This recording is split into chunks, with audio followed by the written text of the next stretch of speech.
I would like to open the meeting. The Board of Supervisors of the County of Del Norte and the governing body of all other special assessment and taxing districts for which said board so acts is now meeting in regular session. Only those items that indicate a specific time will be heard at the assigned time. All other items may be taken out of sequence to accommodate the public and staff availability. And who's doing the flag today? Supervisor McClure will lead us. Allegiance to the flag of the United States of America and to the republic for which it stands, one nation, under God, indivisible, with liberty and justice for all. I'm trying to slow down. You did a good job. This is the end.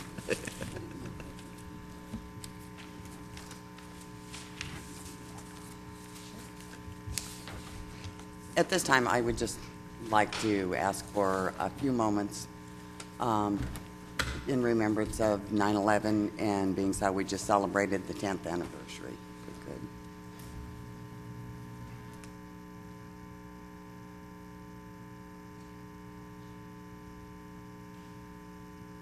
Thank you all.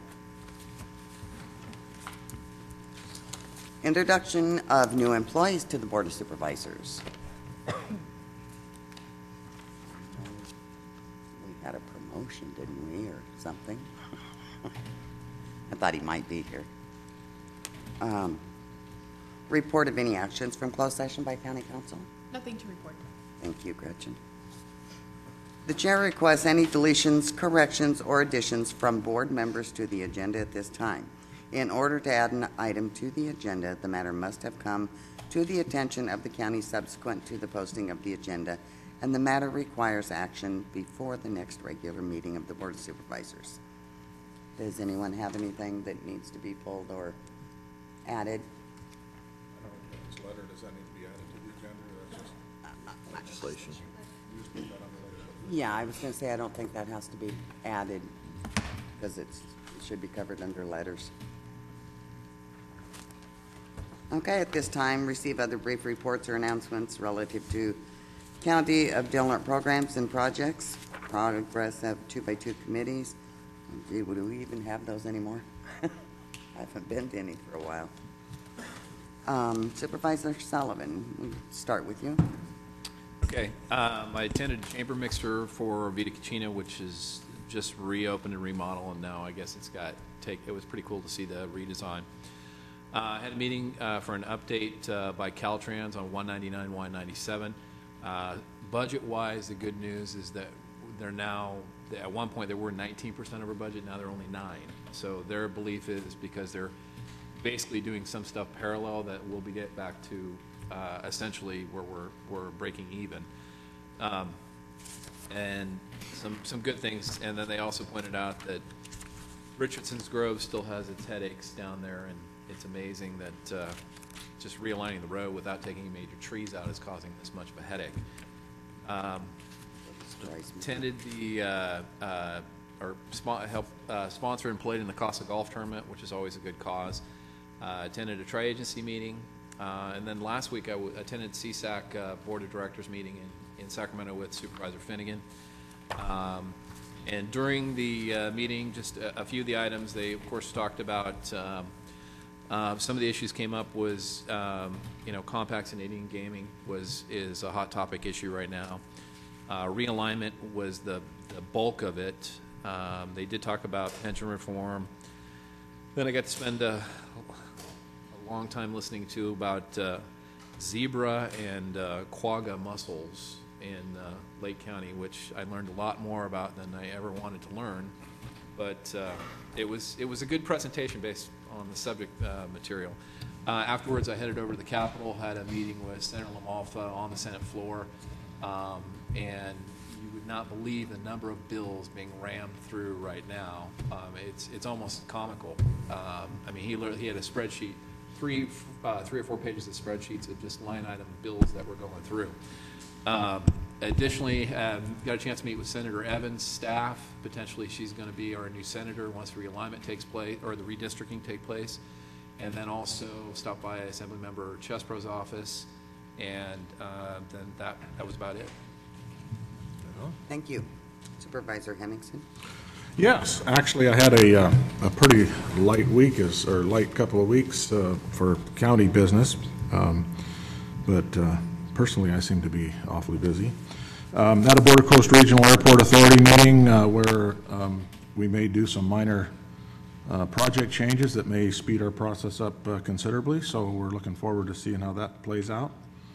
I had a meeting with the Barnes family on the Northcrest lease, renewal of their lease that's coming up in the next couple of years, so we're working on that. Had a local transportation commission meeting where we approved the $2.4 million project that the Rancheria is going to put out on Humboldt and Sand Mine Road. So that will be helpful for the community. And I went to the Coastal Commission reception. Supervisor McClure was kind of the MC of that little affair, and it was very nicely done. It was nice to meet those people. Peter Douglas accepted a picture from the Gillespie boys, and things went on. That was about it for me.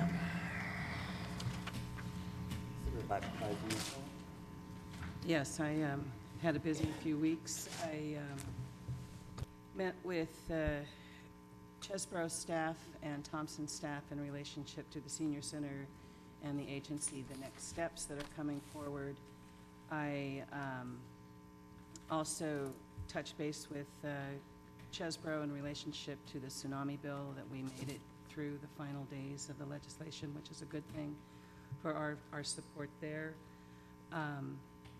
I met with City Councilman Mark Wheatley from Arcata, and we talked about the Salt River Restoration Project in the Ferndale Bottoms, which is a big, giant agricultural issue. But we also spoke to the impact, the environmental impact of illegal pot gardens in Humboldt, Del Norte, and Mendocino counties, and the amount of dewatering that's happening and the amount of illegal grading that's happening.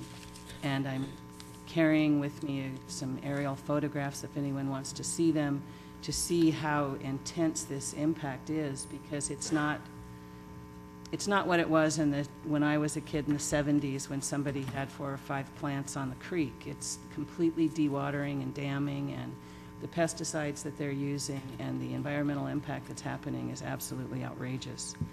The Historical Society through Caltrans has been offered this really great model of the original Hyuchi Bridge that's going to get to come back to our community, so that's pretty exciting. The Redwood Park Association met, and I also have started school, which is very exciting. And for Labor Day, I participated in a Labor Day picnic in which Fiona Ma came and spoke. And then it was followed up with Fiona Ma met with the Hmong community in relationship to issues of Pacific Islanders. So I think that was really exciting to see, you know, the third in command at the Senate side actually coming to our community and then reaching out to members of our community and starting to organize some things with the local doctors and the community. And then the highlight of my last few weeks was that the Coastal Commission actually came to Crescent City, and I made sure that they saw Klamath, they saw Pacific Shores, they saw the mouth of the Smith River, and they were able to get an idea of what our community is like. And I think that they had a great time, but more importantly, they have now a mindset as to who we are. So it, I think, will assist us when we have projects moving forward, because sometimes it's what you know will help make your decision rather than based just on the dry material that you get in front of you. So I think that was very exciting, and that's probably about it. Thank you. Just for any of the public that doesn't know Martha McClure well, when you said you started school, she's a teacher. She didn't just start school, so. Supervisor Finnegan? Yeah, I also had a few meetings and tried to be brief about it. Went to Sacramento for the Regional Council of Rural Counties. A lot of the meeting was taken up over pending legislation. There was tons of it, as Supervisor Sullivan said. However, it was the last couple of days. It's just like sausage making. The legislature finished up early Saturday morning without doing anything really substantive. It's one of those deals when you know they have 2 more days to work. You hope they go home without hurting you too bad. But a lot of some of the stuff we discussed didn't get passed, and some of the letters that went out were very beneficial, and thanks to all those that participated in that. We did have a presentation regarding this SRA bill, where our speaker was Ken Pimlott, who's the director of CAL FIRE.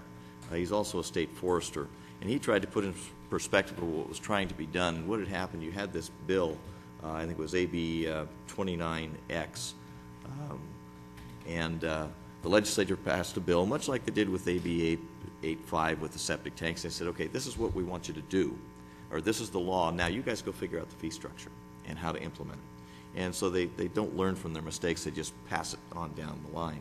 So the Board of Forestry came out with some recommendations, and then, of course, the legislature didn't go anywhere because the legislation they crafted was just heinous, was horrible.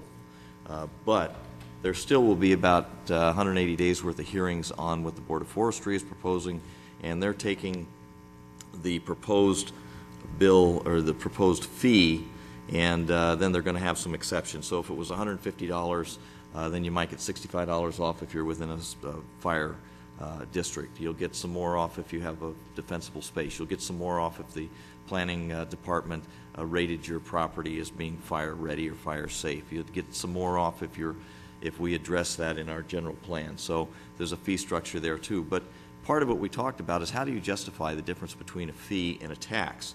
And 3 things that were going to happen, and some that are still going to happen even though AB 29X failed, is Gaines is going to be seeking a referendum. There's going to be litigation by the Jarvis Tax Group to sue. In other words, whether it's a tax versus a fee, whether you need a 2/3 vote versus 50% vote. And then, of course, there was going to be a second SRA bill, which may happen after the first of the year, to try to clean some of this mess up. The bottom line is there's going to be millions of dollars worth of a hole in the budget because this was something that they passed in their budget, counting for the money to be there, and now they haven't figured out how to get that money. Because the bottom line is 90% of the structures in the SRA are already covered. And we talked about this briefly before. When you start measuring fee versus tax, what's the additional benefit? And that's what we put to Pimlott, and I specifically put to Pimlott, is how do you justify this when you go to the Board of Forestry saying, what is it you're going to do in excess of what you're already doing? And there is not a good answer to that. And the reason there isn't a good answer is because they're not going to do anything. They're going to add to administrative costs is all they're going to add to. You're already paying for CAL FIRE through the general fund, and you're already paying for fire suppression in your property taxes if you have a special district, and now this would be the 3rd tax. And at the bare minimum, it would be the 2nd tax. It's a tax, it's not a fee. So we went round and round over that, and the bottom line is the Chief Pimlott, he understands the quandary, and he's sympathetic to it, but again, he's appointed and has to be ratified by the Senate and the House there, or the legislature, and approved by the governor, so he's between a rock and a hard spot. We also talked a little bit about, and you're going to hear a lot more about the realignment. The first up is going to be the judicial portion of that, the 109. Tom's going to give reports, so I'm not going to steal any thunder there. Suffice it to say that they talk about different triggers for the juvenile justice wards. $125,000, I think, is the amount, which really is not enough if you get into a revenue side. And then you're going to have the fight between, okay, what's going to happen with the K through 12 kids? Do you rob from them to give to juvenile justice? And the bottom line is there's a lot of different nuances here. One regarding the money for the mental health with the county and the schools, something that's being discussed. If there's no agreement, the money goes back to the state general fund. So a lot of the issues are going to be dumped on the community corrections plans, and there needs to be some agreement, or the state's going to confiscate the money and still give you the responsibility. And that was how much fun I had at RCRC. And then we came back and participated and helped sponsor in the Casa Golf Tournament. Had a lot of fun, a lot of characters out there for a great cause. Had a State Association of Supervisors officer call-in, which we do every Wednesday. Had a tri-agency meeting. A lot of good things going on there. New business opportunities being talked about, as well as everything from the new movie group that we're participating with Humboldt County, attracting whether it's movies or advertisements. Good, and then new businesses coming into job creation. Some good things on the horizon that you'll have to wait to read about. Also had the opportunity to take my 6th grade daughter, my youngest, to her first day of school at Crescent, and she was excited. So that's a whole new story going to develop there. Went back to Sacramento for a CCS partnership, which is City County Schools. And unfortunately, it's a group that can be worthless, even on the local level, we try with the concept if you form these partnerships, you can attack similar issues and work on them together for greater results. Unfortunately, cities, counties, and schools think differently, budget differently, react differently, and so it really is a challenge.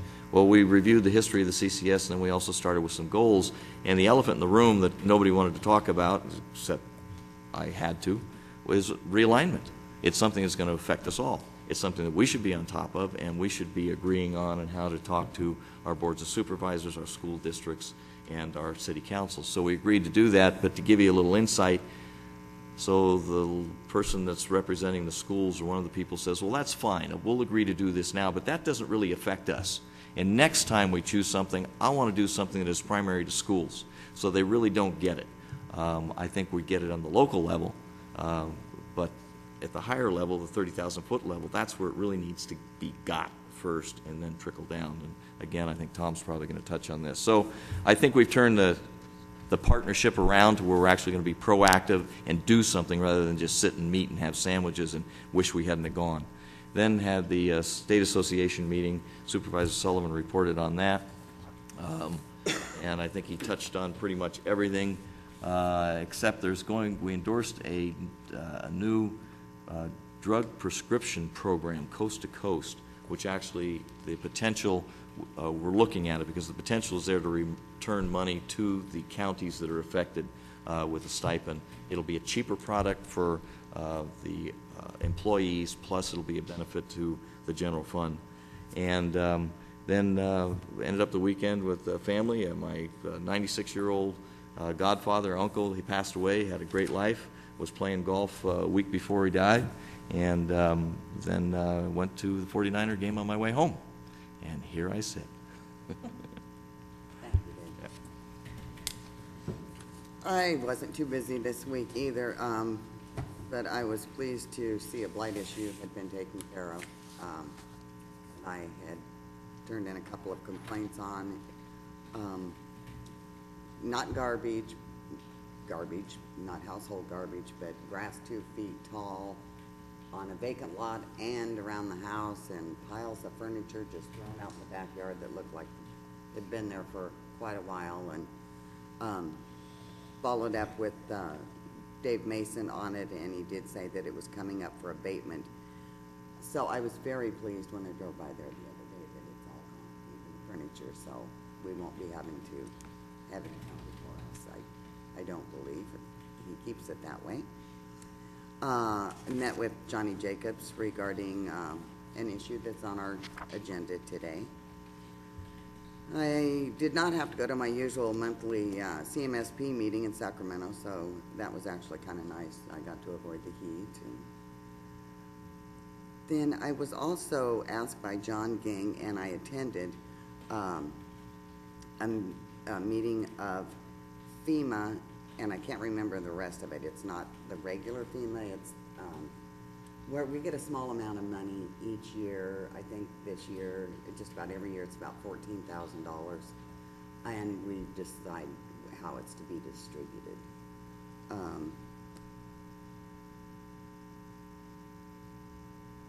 Also attended the negotiations on our Health and Human Services building with Gary Blatnick and with the Burns family and Jerry Hemmings and Jay Serena.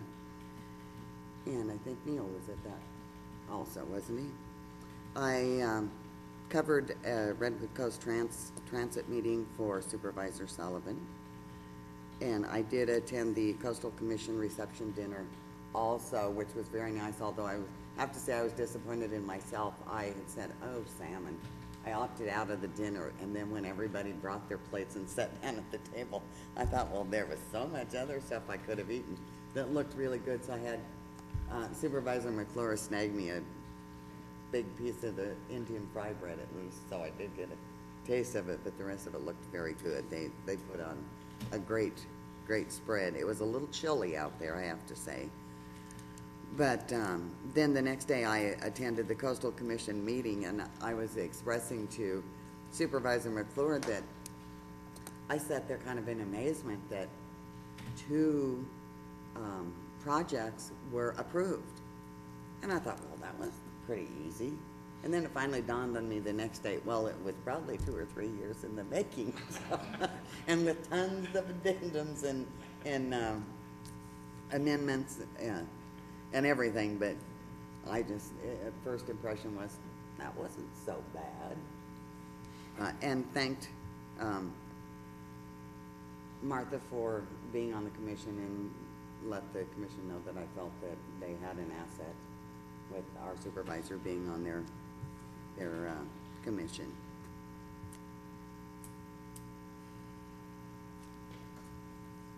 Excuse me, I took too long of notes here. Oh, I just wanted to say, I did this weekend watch a documentary on 911, and it started off not to be all about the 911. This were a couple of brothers that were following the life of a fireman that was transitioning from an 18-year-old, they said from a boy to a man, which I don't know how becoming a firefighter makes you transition to a man, but they apparently take months before they can even start fighting fires. And he had,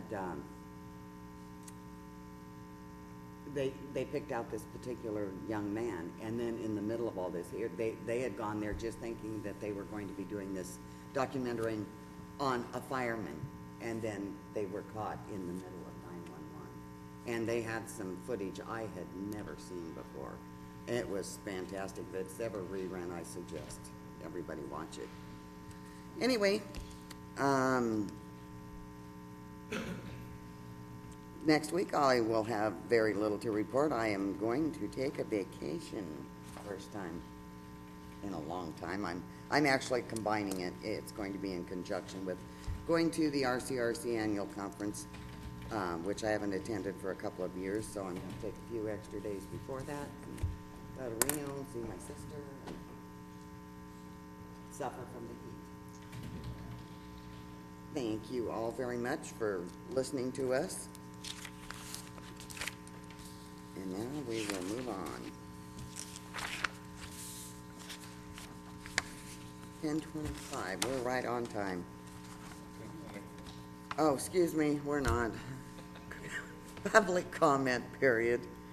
Members of the public may address the board on matters which are within the jurisdiction of the board. If you are addressing the board regarding a matter listed on the agenda, you may be asked to hold your comments until the board takes up that matter. Please limit your comments to 3 minutes or less. Do we have any public comment at this time? Seeing none, we will move along now. Approve the following. Number 1, a resolution honoring Stan Morris for his 26 years of service to the county, and authorize the chair to sign it as requested by the Director of Community Development.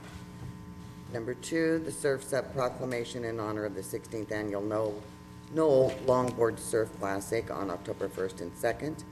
3, a resolution of the Board of Supervisors in honor of the 2011 North Coast Stand Down. Move to approve. Second.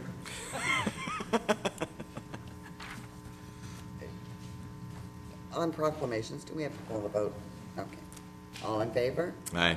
Any opposed? Any public comment? Hearing none.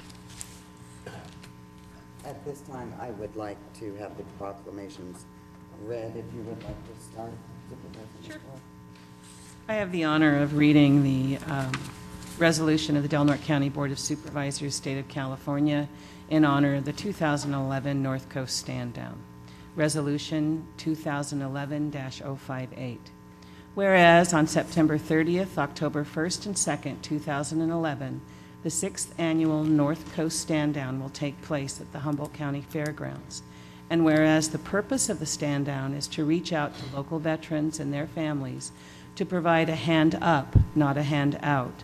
And whereas the term stand down is a military one that was used in war times when exhausted combat soldiers requiring time to rest and recovery were told to stand down and were taken from the battlefields to a place of relative security and safety.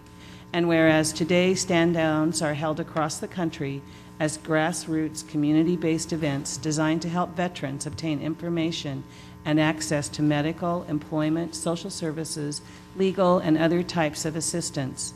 And whereas approximately 1/3 of the American adult homeless population has served their country in the armed services.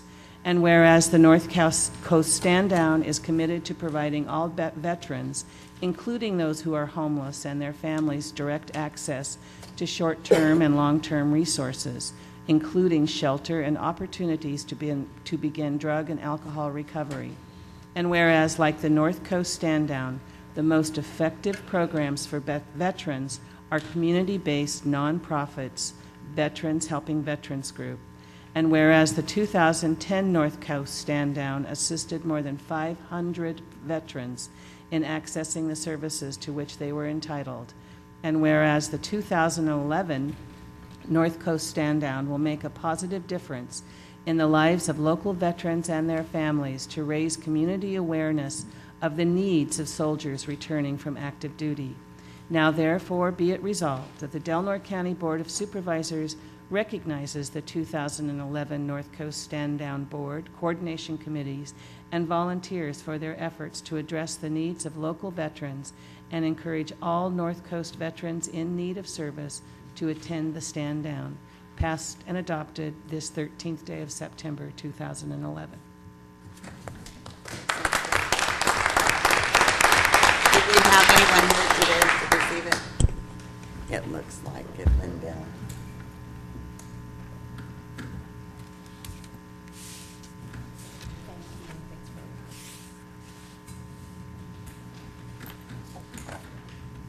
Supervisor Finnegan, would you like to review? Yes, Board of Supervisors, County Del Norte, State of California, a proclamation declaring September 30th, October 1st, and October 2nd as Surf's Up Weekend in recognition of the 16th Annual Knoll Longboard Classic.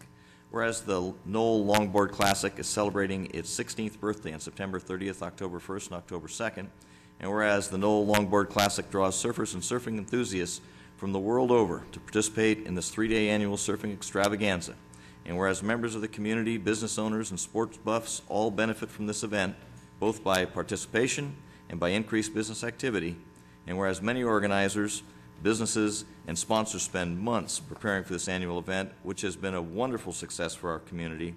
Now, therefore, the Del Norte County Board of Supervisors hereby proclaims the weekend of September 30th through October 2nd as Surf's Up Weekend, and encourages the community, business owners, and employees to observe this weekend with appropriate programs, ceremonies, and activities, passed and adopted this 13th day of September. Deb?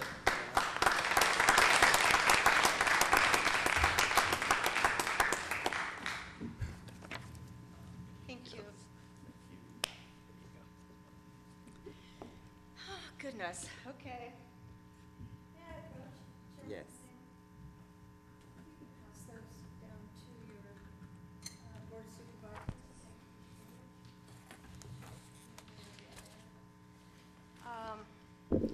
As you get this lovely poster this year, which is different, every one of them is different. This one is Sweet 16. Now, if I can keep from crying today, I'll do really good. They're looking at the shop for a stand-in Bev so that when I fall apart, that somebody can take over.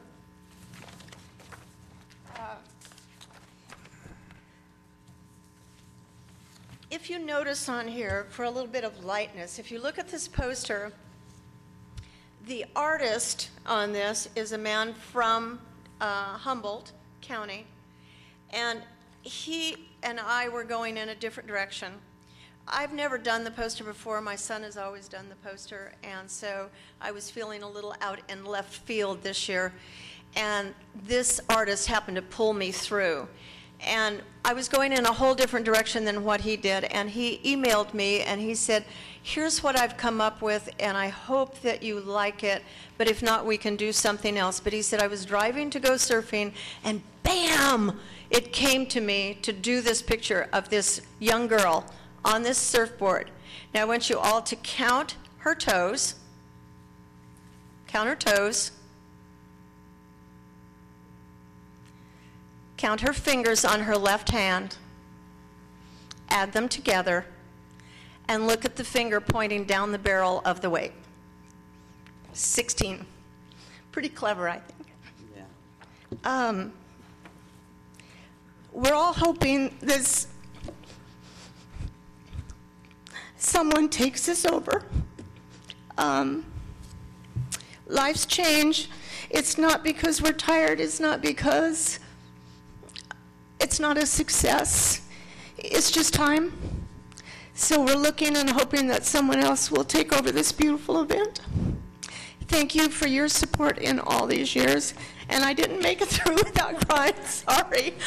That's all right. Where's my stand-in? You're going to make me cry, too. Where's my stand-in? Thank you for all your support all these years. Thank you, Bev. for everything.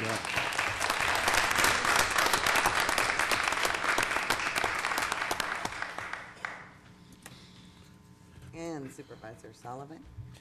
It's my honor to read a resolution in Board of Supervisors in support of and honoring Stanley Wayne Morris, retiring building official. Resolution of the Board of Supervisors of the County of Del Norte, State of California, honoring Stanley Wayne Morris, retiring building official of Del Norte County. Whereas Stanley Wayne Morris retired from county service on August 19th, 2011, after serving Del Norte County for more than 26 years.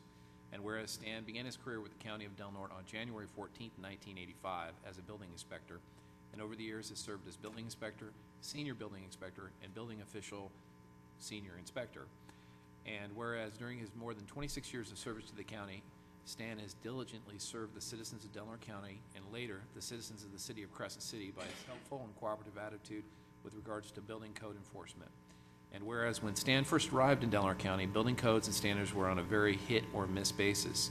Stan soon established basic building standards in the county that were enforced across the board. At first, Stan made some enemies by forcing building codes, but after observing Stan's common sense approach to interpreting building codes and enforcing them across the board, some of these very same people became good friends and supporters of Stan. And whereas Stan was with the county for 26 years and has been 26 years there and has seen 26 years of code changes, which constantly required training and research to keep up to date with the codes and to ensure that the citizens of Del Norte County that their homes were built properly and safely. And whereas under Stan's leadership, the Building Inspection Division has transitioned through various code changes from the 1980 Uniform Building Codes to the new 2010 California Building Codes. And whereas Stan may soon be found touring the country on his motorcycle, diving for abalone, visiting family, or scuba diving. And whereas Stan Morris has been a dedicated county employee whose service will be sorely missed by all that have worked with him in both the public and private sector. Now, therefore, be it resolved that the Board of Supervisors of the County of Del Norte hereby acknowledges the diligence and dedication of Stanley Wayne Morris exhibited during his 26-plus years of service to the county, and that the Board of Supervisors expresses appreciation and best wishes to Stan during his well-deserved retirement. Passed and adopted this 13th day of September 2011 by unanimous polled vote of the Board of Supervisors of Del Norte.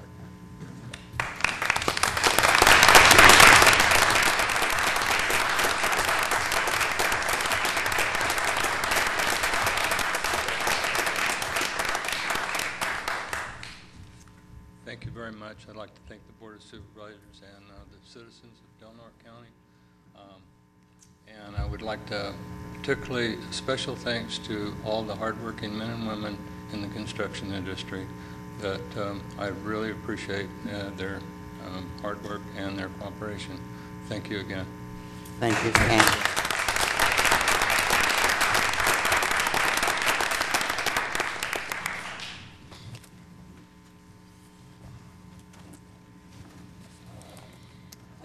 righty, we will receive an update from Tom Kroll, Chief Probation Officer, regarding AB 109, as requested by the board.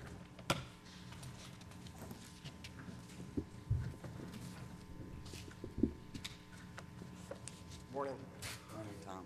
Morning. Last Thursday, I had the privilege of attending a regional conference in Galt.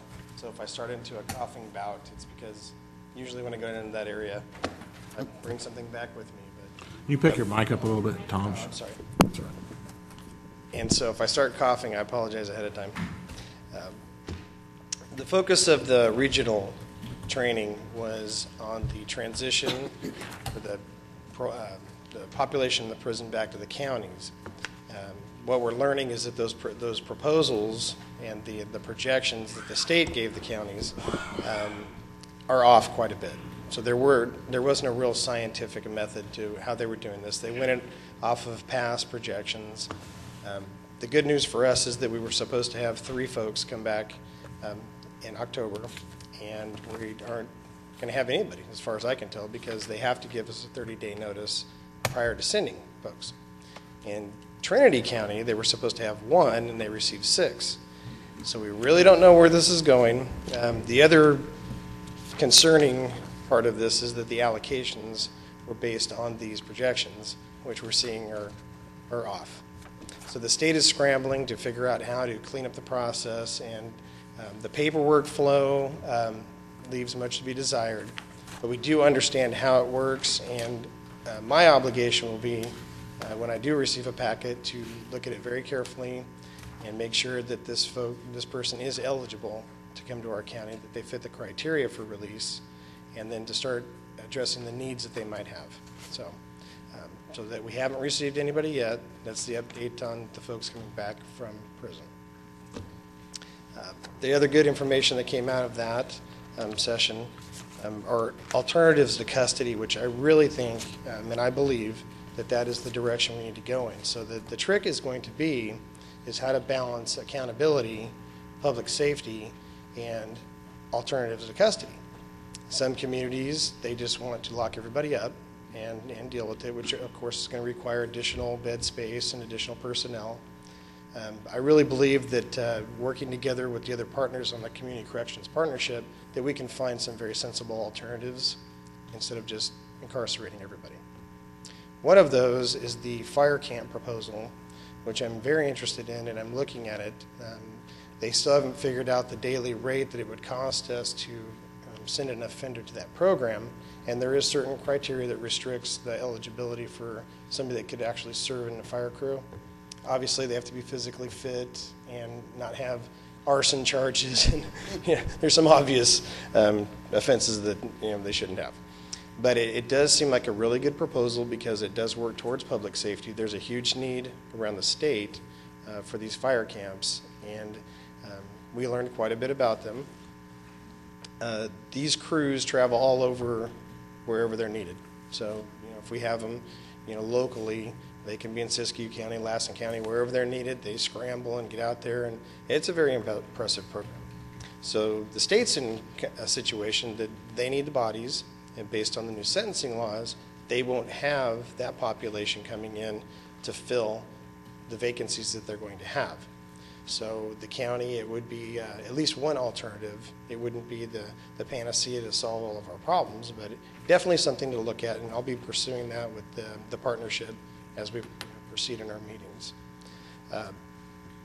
Again, basically we're looking at alternatives to custody, and that's the direction we're heading into.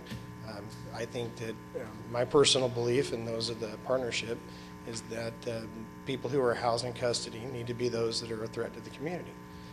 If there's something we can do that can ensure accountability and still keep a member of the community productive, if they're working, if there's other extreme medical issues or something, then we can use electronic monitoring.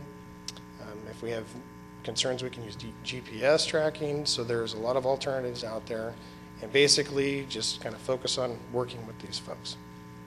So I did provide kind of a basic draft for you, for the board, and I don't know if there's any specific comments or questions about that. But we're just going to keep working on it and moving forward. I'm pretty confident about it. Our numbers are going to be low. So the first impact is going to be on the sentencing side of the process, because the non category has pretty much changed all of the sentencing laws that we deal with in felony sentencing court. And I believe the next step now is to make sure that everybody in the system is working together to understand how these sentencing laws apply to this population, and we can work together. Participation in plea agreements, where we have different options for these folks, is one idea, and that has gone over very well. So I'm working with the district attorney's office and the public defenders and the courts, judges, and seeing if we can be a lot more creative when it comes to plea agreements, and trying to find a process that'll fit, more individualized approach to these offenders. That's the direction we're heading. Hey, Tom, Yes. any thoughts on, I know you've got the fire camp side of it. Is there any thoughts of the, the non-nons potentially working their time off with work in the community? Absolutely. Like landscaping or the stuff that we used to be able to do with, Pelican Bay prisoners used to be available to do yard work basically in the community to clean it up. That, and also I think clearing brush for fire breaks. There are different options out there, and it's just about getting out of the box, looking at what we can do, so that there is, accountability. There has to be a sanction. I mean, we've got to enforce these laws. And really, to have them out there working, they do receive a 2-for-1 credit if they're working, as opposed to a 1-for-1 credit for custody. So there is a built-in incentive that, if a person is physically fit and they're able to do that, or, even folks that aren't, if we have a project, that we can do that. So what it'll come down to is adequate supervision and making sure that they're actually doing the work that we send them to do. And so the probation department is going to be focusing on that and going around and making sure, if it's not direct supervision, at least stopping by programs these folks might be working and making sure that the work is actually being done. So it's, we have to make sure that what we say that they're going to do, they're actually going to do. That was going to be my question, was how are they going to be supervised? Is it going to take an employee to have to stay out there with them all the time, or can they just be checked on periodically and I think it check the depends. progress? It will depend on the program. For the most part, I think yes. I'm going to start off very conservative in this and make sure that somebody's actually out there with them. I've talked with the sheriff, and we can work in tandem. And perhaps a probation personnel and a sheriff's deputy, somebody from the jail, and the sheriff is very flexible, and definitely we want to collaborate on these approaches. Looking at who's in custody now, who can be put in a program, who can be put on electronic monitoring, and so we do plan on instituting the county parole process, and reviewing these and really just seeing, what is the best utilization of the jail bed resource, and I think that's the direction we have to go in. I don't think we're in a position to be building jails and adding a large amount of staff at this point. But at the same time, public demands accountability, and we have to make sure that happens. I believe in this first year, we can do that with existing staff members. Probation, I'm dedicating at least one, possibly 2 folks to go out and provide the supervision. So it's reorganizing and kind of streamlining the caseloads that we have based on classification levels.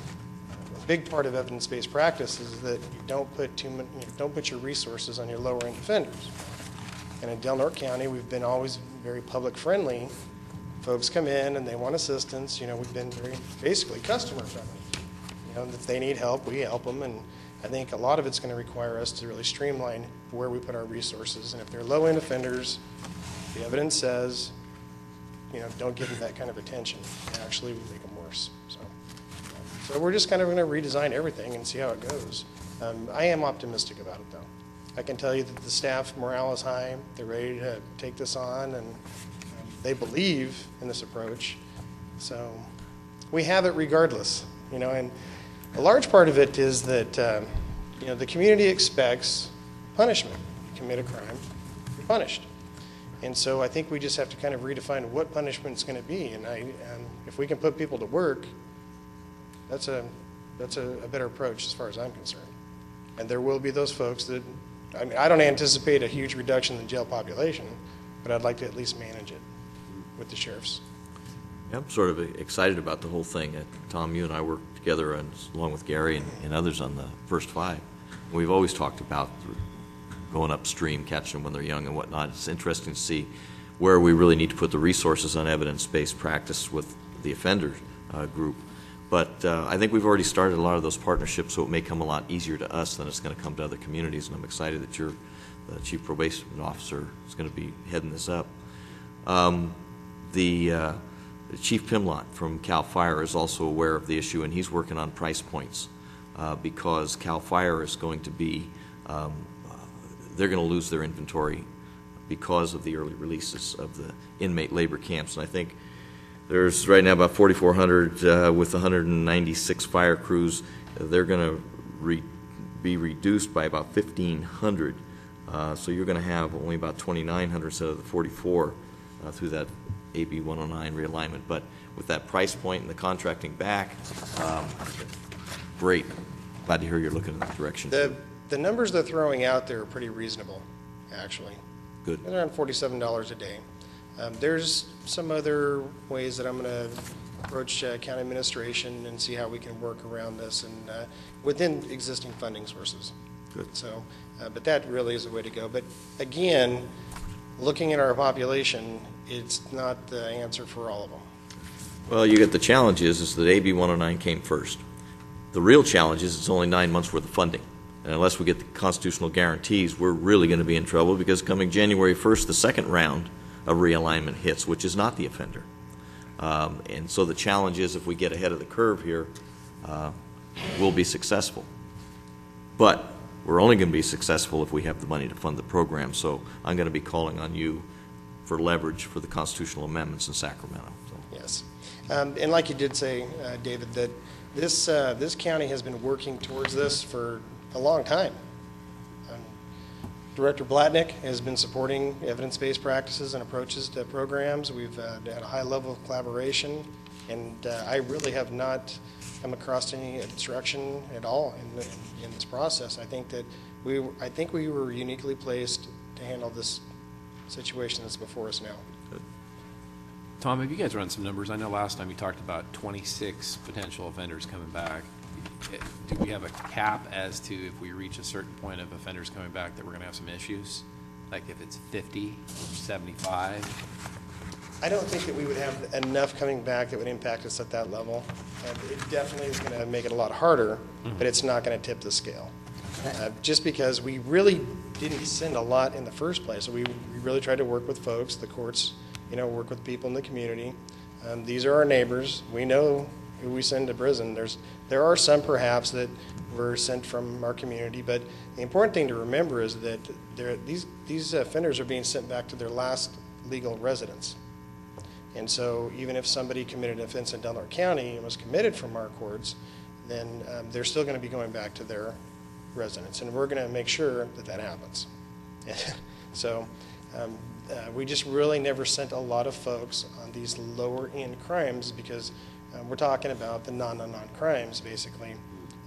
When we send folks to prison, they stay there for a long time, and that's not the group we're talking about. So. Yeah, I think the flexibility is great. I really like the report. Love the font size. If I have one complaint, could you turn it this way instead of this way? Landscape. Yeah. Instead of this way. How did that happen? So we have to It wasn't that way on we the, have to take this big binder and turn it this way to it read wasn't all that way those pages. online. Not really a complaint. It makes me take it out of my binder and read the whole thing. Okay, well, mine doesn't look like that. It didn't look that way online either. I have a question in relationship to the budgeting. For instance, if this year you didn't use all of that flash incarceration dollar, are we allowed to keep that and apply it to next year's, or is that a budget, is it a spend it or lose it issue? Or? No, we can definitely Carry it keep on. on to this funding, and I think that would be very prudent. Okay. And I hope that I can work with county administration to do what we can do in those areas because we really don't know the long-term effect. The issue will be with these non-nons who aren't going to prison anymore. and that group will continually grow. Traditionally, we did not send the majority of those folks to prison anyway, but you never know. The economy the way it is, crime is increasing. I'm hearing more and more reports of thefts and vehicle thefts, and crime is really, we don't know. So I think we need to be prepared and be prudent and try to hold on to as much of that funding as we can. A big part of this, and I have seen this be successful in our community recently, are community groups, kind of the old neighborhood watch model. And part of what I'm going to be doing is going and providing outreach and kind of rallying a couple of these groups that have been successful and seeing how we can kind of spread that model more like a grassroots approach. The neighborhood watch was a lot more formal, and it required law enforcement resources to get those programs going oftentimes. But I think really folks got to get back to the knowing your neighbor and being vigilant and looking out for a proactive approach to this. And but it will require some outreach and getting folks motivated and energized around that. Any other questions from board members? Good job. No, good job, great job. Any public comment on this item or this presentation? Seeing none, we will move on to item number 5. At this time, I will open the public hearing for the consideration and approval of the recommended county, special district, Border Coast Regional Airport Authority, and special aviation budgets fiscal year 2011-12. The board will recall that at the last meeting, the public process of opening and making available the recommended budget was approved by the Board of Supervisors. Today, you'd be opening the public hearings that can last no more than 14 days by legislation to coincide with the 27th, at which date the final recommended budget would be put before the Board of Supervisors. At this point, there are some final changes being made. There will be a balanced budget before the board on the 27th. Some of the non-general fund budgets are being adjusted to year end, and I anticipate, based on an action you'll take here a little later, if approved with the employee agreement, that the budget will be balanced, and we'll deal with any issues or comments that come up through the public process in the next 14 days. So we will continue with public comment today on this. Yeah, if you'd like to take public comment or any comments from the board, that would be appropriate, and then continue the public hearing for 14 days. Okay. Do we have any comments from the board? No. I know it's been a difficult time trying to get everybody to come together in a timely manner for you, Jay. So it's every year it's going to be, and I anticipate this in perpetuity, is the process takes longer. There have been considerable changes in the economy over the last couple of years, and as such, financing is short. And what the budget you'll see before you coming up prioritizes the services and policies of the Board of Supervisors and continues the commitments that the board has made, along with some concessions through the employees as well as the electeds. And it's a long process now. It used to be about 6 months, and now you're pushing 8 to 10 months out of the year. We'll be working on budgets, and I anticipate this year we will probably start up again November to December and start the process again. So it's continual. thank you. Any public comment? Hearing none, we will just continue this public hearing for 14 days. And see you back here at the September 27th. Okay. Before we go on to the next item, I would like to take about a 5-minute break. I just wanted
we will move on to item number 6. Conduct a public hearing to consider a land use appeal on a use permit for a rock quarry, UP 0611, AP number 105, 130, 66, and 67 North Bank Road. Madam Chair, I need to recuse myself for conflict of interest. Yeah, see you guys. You guys sure you got out of here quick enough?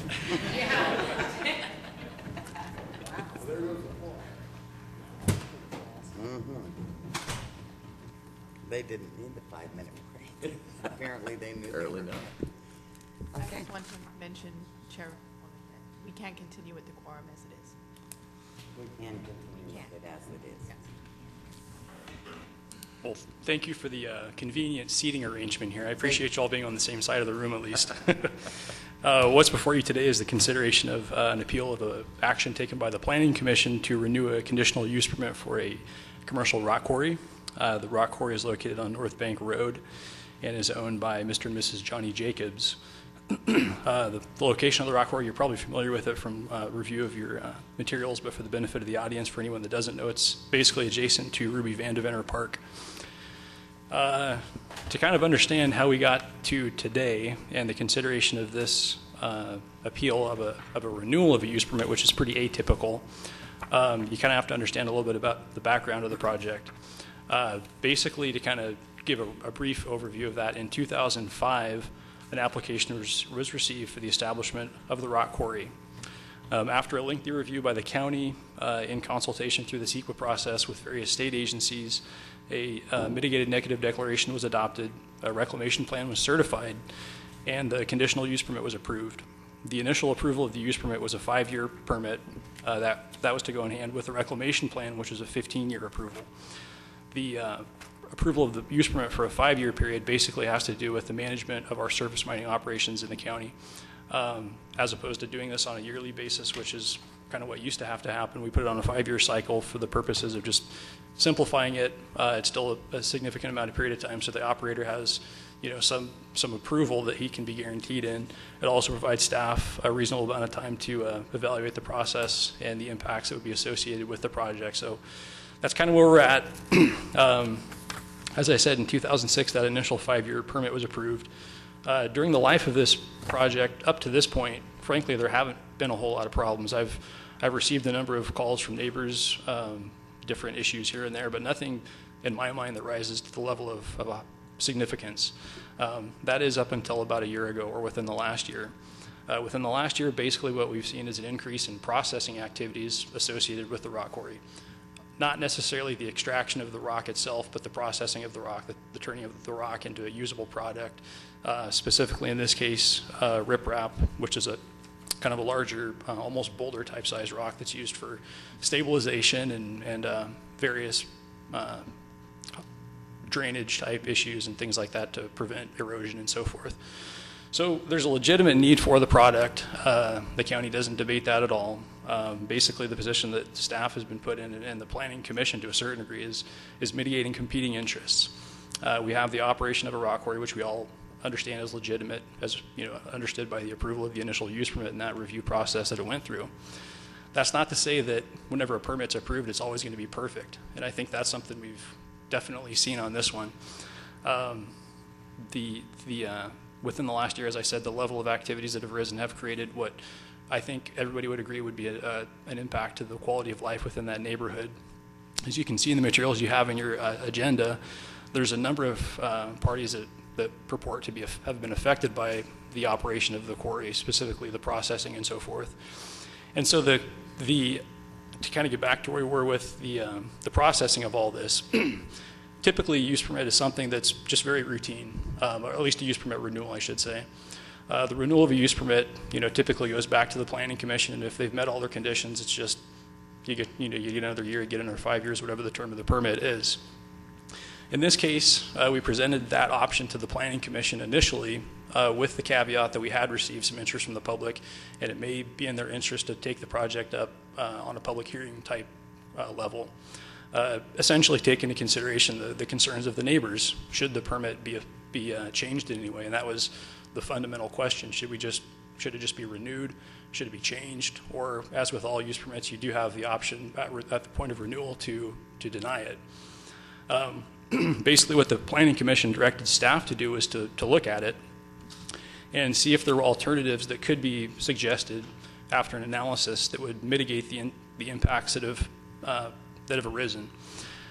Staff identified what we perceived to be the biggest impacts, the hours of operation of the rock quarry, the noise associated with the processing, as well as some other issues that didn't rise to that same level, but given the opportunity to amend the permit, it was a good opportunity to look at some of the issues that may have been omitted initially, inadvertently. So there's a couple other conditions, specifically drainage conditions, that were also amended or added to the approval. And the commission accepted the recommendation of staff after it was brought back with those suggested modifications. Staff basically felt, and the commission really felt, that the amendments and the suggestions were an attempt to strike a compromise. Again, we don't want to be in the position of shutting down a needed resource like rock, but we also need to understand that there's pre-existing development within that area that needs to be protected to a certain degree. So I think they understood that. I think you'll hear from some speakers later that can attest to that. And if you have specific questions about the recommendations that we made to the commission with respect to the hours of operation, the noise reduction, better notification, whatever blasting activities were going to occur, I can talk to that in more detail if you'd like. And also, you might open it up to the public for consideration of what their concerns were, and see if we did address that to the degree that they had hoped for, as well as protecting the rights of the property owner and the operation of the rock quarry. That's pretty much my presentation. Again, if you have any questions, I'm definitely available to attempt to answer them. And I think you'll get a sense from the public today of what those concerns probably are and where we came from with our recommendation. Thank you, Randy. Do we have any questions yet for Randy, or do you want Yeah, why don't I, and I'm sure I'll have more later, but I think questions regarding the 4 on the appeal, which is what we should be sticking to anyway. Mm-hmm. The hours of operation, were they a problem prior to the riprap and the noisy issues? You said you didn't have a problem for 4 years, so was Right. the regular operation more in kin with, was it a problem? Frankly, Was it again, 7 to 5? Was that Yeah, what it was? for the most part, they tended to stick within their hours of operation. They were limited to weekday operations, which from time to time they kind of pushed the envelope on. And to kind of talk in a little more detail about how the quarry operates, there's the property owner, and then there's the leasee of the property who operates there, and that's Tidewater. And so not all of the activities that we're talking about occurring within or outside of the hours of operation can be attributed to Jacobs or Tidewater.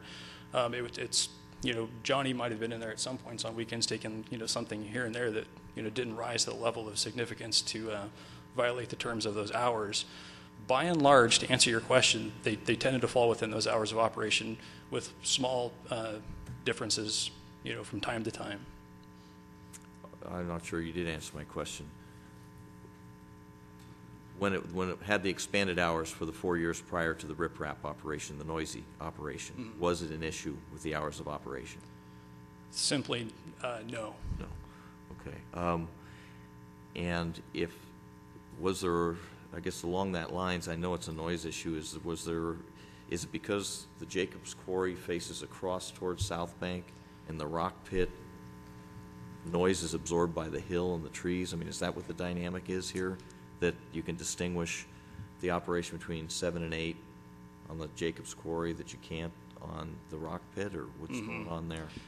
That's a very interesting question, and if you go to the property, you'll kind of see exactly what it is you're speaking to, and it's almost a little amphitheater type effect that you have there. And obviously, we all know water amplifies the travel, the distance of sound. So you have an element to that too, with the river being between the quarry and the properties on South Bank Road. But you also have those walls basically on both sides.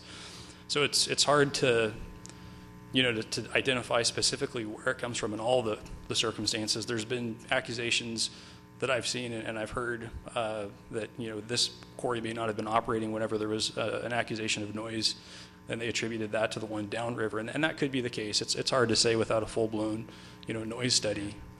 I guess I want to try to stick, and I don't want to bring the whole pit into it too much, and just stick with this one here. had you considered, because I like the idea, I love the approach between the neighbors and the owner and staff here of reaching a compromise, so people can enjoy their quality of life and you can still have a necessary business contributing to the economy, but and because it is a resource that is limited. Had you considered the only amending the hours of operation during the period of what you are recommending, a 14-day emergency permit, and only amending those hours for that period of time, whereas... We didn't get into it at the ERC level, and you have to remember the way that these conditions are kind of put forth is initially through the ERC, and there's a discussion that happens there, and then it gets to the Planning Commission, there's a discussion that happens there. We didn't get into distinguishing different hours of operation for different periods of operation. It basically, if you lived in that neighborhood and you had to contend with this, on a permanent or semi-permanent basis, what's the most reasonable expectation?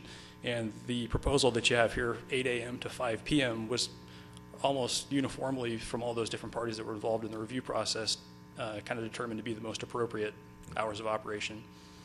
That's not to say that if there was a legitimate emergency that came up that we might look at some way to tinker with that language like we do with the processing that we're proposing during those emergency circumstances. And I think that may be the best way to kind of get at what you're talking at. I mean, I don't like it when somebody runs their weed eater at 7 o'clock Sunday morning. Right. Or the go-karts or whatever it is. So I understand that, but I guess what I'm getting at is just trying to be a little more logistic about it. Mm-hmm.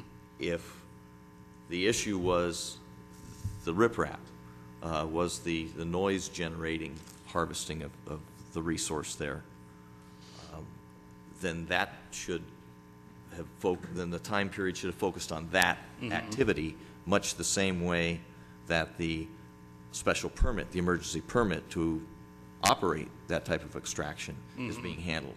And I mean, unless I hear that it was an issue all along, it just, it's overkill. Yeah, I get what you're saying, and it is definitely a valid point. Had anybody brought it up? Not as much as it has been recently. I guess that'd be the best way to put it. No, I meant with the staggered No. hours.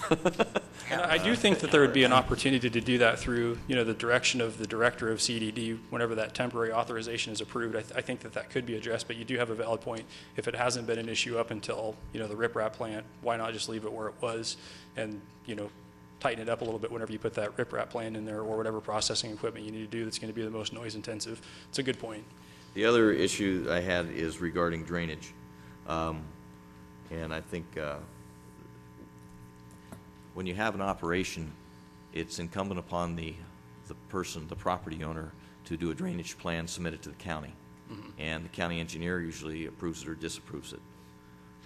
We had this problem for years when you have personal licensed engineers signing off on a drainage plan and then it competing with the county. So if the county is not waiving its right to approve of these, then why the requirement to have a licensed engineer doing the original one?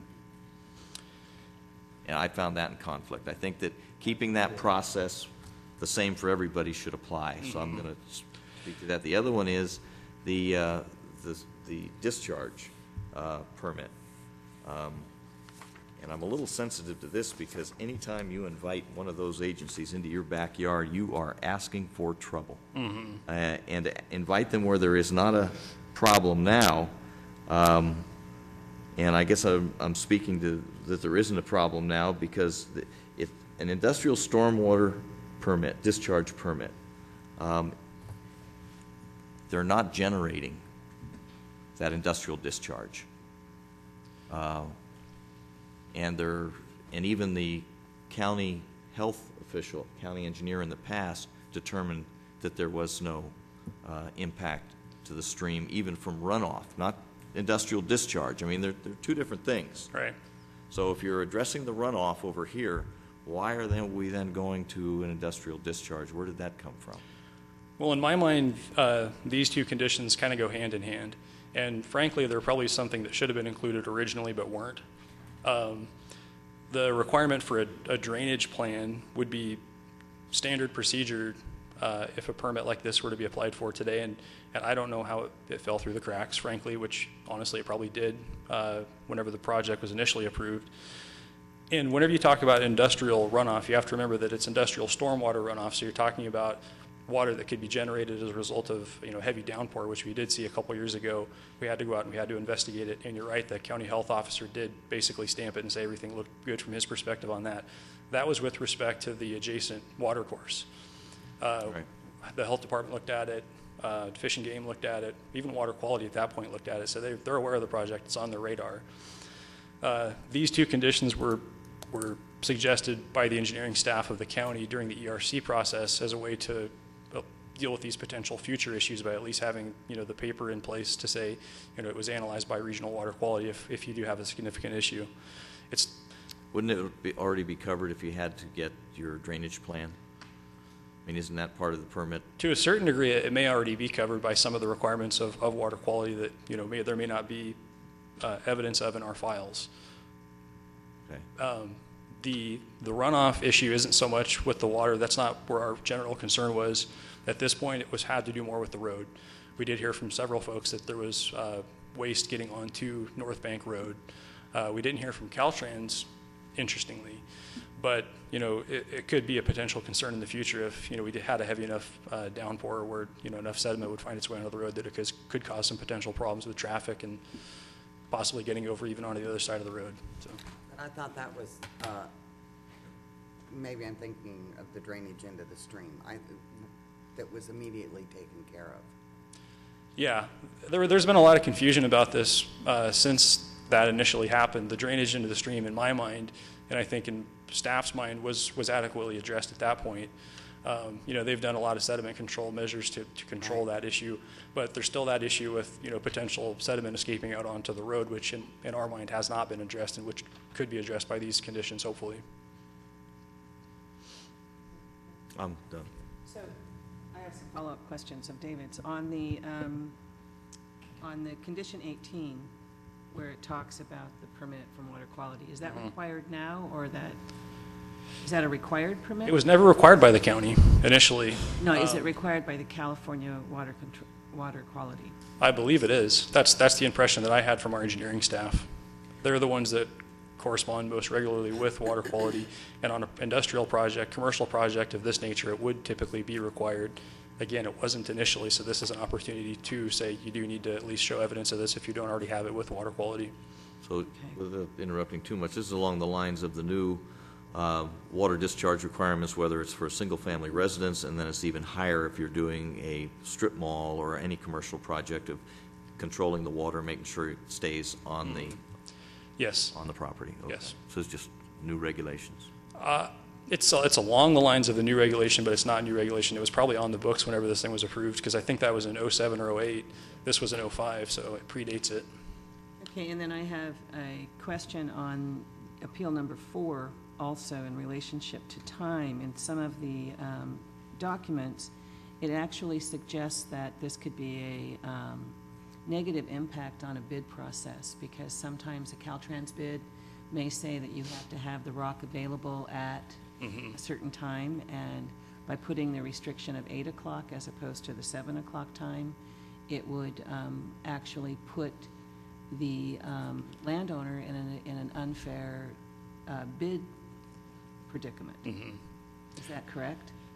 That's their assertion. I don't know. It is something that was discussed at the ERC and among staff. It's difficult to say without having somebody from Caltrans to speak to that, to say we really need to have somebody. And they chose not to weigh in. Correct. Okay. And then I also have one on condition 17, and that is that I would suggest that the appeal language, instead of it being prepared by a licensed engineer, that the drainage study prepared by a licensed engineer, that it could actually be a drainage study approved by the county, because that would allow the landowner to do a drainage study. Because sometimes, just because, not to slight engineers, but because they have the ability to put that stamp, it's another 10, 15 grand. That really makes no difference in the drainage analysis. So for me, I don't really need that if we, as a county, still have the authority to review those plans and then put our stamp of approval that, yes, we agree that this is an adequate drainage plan. And it could come down to a matter of semantics on something like that, where you wouldn't necessarily want to say approved as much as reviewed and accepted, so there's not the same liability concerns there would maybe otherwise. It would be a reviewed and accepted drainage plan, because I think that sometimes when you get into having experts come in and design something, it just ratchets up the cost. Yeah. And then everybody pays in the long run. Yeah. So we could amend the language on condition number 18 to reflect that, and yeah. I think it was condition number 17, sorry. 17. And then I am, on condition number 19, I'm a little concerned about the identification of an emergency waiver. Who's defining it? As the condition's written, the definition or the defining of that emergency would really be at the discretion of the director of CDD. And I'm sure that there would be a process, obviously that, he would undertake to determine whether or not it qualifies based on, whatever standard is most appropriate for the emergency. But that's the way the condition is currently written. To craft something more specific, we found to be difficult and very subjective. Because when it says that there's no rock crushing equipment, that's the equipment that's the riprap crushing. That's a type of But that's processing. what brought the noise around. And I guess I'm kind of stymied that if you're a rock quarry and you're delivering rock, sometimes you're going to need to have rock crushing equipment. I mean, Right. and I mean, I feel for the neighbors, and I hope that we can figure a way to make this work. But if you're, if I'm a baker, I need an oven. I mean, so if I'm a rock quarry, I need to be able to fulfill my obligations as a rock quarry. So I'm uneasy about that one, and maybe we'll hear from the public ideas of how this could be more readily addressed. Well, and I might address that to a certain degree too. In the submitted reclamation plan from 2006, 2005, 2006, which initially in our original planning commission agenda and in your materials is stamped 379. The second to last paragraph, this is from the applicant at that point, or their agent, Streamline Planning Consultants, that during operation, should it be found that noise levels are exceeded, the operation will cease that activity until attenuation or other solutions is achieved that meets the county standard. So they admitted as much that if it becomes an issue at some point in the future, if it passes a certain threshold, which in this case was the county's noise policy in the general plan, single-family residential uses are classified as a sensitive use under the noise element, that it could be revisited, and that's kind of where we're at. So yes, you do have some certain expectations when you open up a rock quarry, but you also have to acknowledge all the pre-existing uses within that area. And again, from staff's perspective, how do you mitigate those competing interests? You don't want to completely say you can't operate there. What can you do to get by and still maintain some level of operations? And when you do a noise study, how far does the noise study go out? Because it appears that when the tests were done at the site, they were lower than the noise thresholds, but when they bounced across the river, they were higher. So is there a identified radius of analysis there? The county in the general plan references the community noise level expectations, the level, CNEL, and in that, it basically identifies appropriate decibel levels at different intervals of distances. So at 500 feet, it should be 50 decibels. At 900 feet, it should be 40 decibels, whatever. So it's kind of subjective dependent upon the project. If you were going to do an exhaustive noise study, obviously you want to go to the extent to which the noise travels, probably. In this case, they didn't do a full-blown noise study. They did projections of what they expected the noise to be generated from the project, and that's presented in the initial reclamation plan. We found those numbers to be a little bit on the optimistic side, because if you look at it now, and it gets to what you're speaking to, there's some interesting dynamics at play there. You know, you can get across the river on South Bank and it may be louder than what it is at Ruby Van de Venner. Right. So it's kind of a weird one. That's what I had a question about, is the difference in, and I don't know who did the measurement of the noise level for John Jacobs, and the county did one. Is it because they were so far apart? I thought they had two done at the same site, same spot. What you're talking about is, I wouldn't classify it as a noise study as much as it was just, you know, people going out there with some equipment and seeing what they came up with and then reporting back, because at that point it was kind of a stopgap. You know, what are we dealing with? How do we best deal with it right now? Because when this thing was going full bore, it was a pretty significant impact. So Tidewater did go out there with, you know, standard Radio Shack equipment. We went out there later, standard Radio Shack equipment, did basically the same thing. There was a discrepancy. I'm a planner. I'm not a sound specialist. I don't have a PhD in, you know, audio engineering or whatever, but there is definitely a discrepancy. What we saw, you know, probably can be attributed to a lot of different things, you know, differences in the equipment itself. You know, they both were the Radio Shack, you know, gadget, but I'm sure they're not all made the exact same way. The weather may have been different. The wind might have been blowing differently. You know, it's hard to put your finger on it and nail it completely, but, you know, the bottom line is if you look at all those noise measurements from where they were taken, they do exceed what the county says is acceptable for single-family impacts to single-family residences. So how does 19 rectify that? You know, it basically says that the biggest noise producing components to the project, the processing equipment, can only be tolerated or accepted or permitted on an interim basis whenever there's a legitimate need for it. Supervisor Sullivan and I actually met with some of the neighbors out there an evening, and we talked about, you know, what do you perceive to be the biggest impacts? And everybody understood that if there was something like a tsunami or something like that, that there would be, you know, an expectation that there would be an increase in activities that would have to go along with that to provide the resources to deal with it. So what we really tried to do with Condition 19 was just tie it to those types of things where we all recognize legitimacy in the need for the material. You know, because the majority of the time, that equipment's not on correct. site or necessary. Yes. That's good, thanks. That's what I was going to ask Mr. Jacobs. What's been done prior to this year? Where did that equipment come from? Where was the rock processed at a different site? Was it hauled from the... With this same equipment?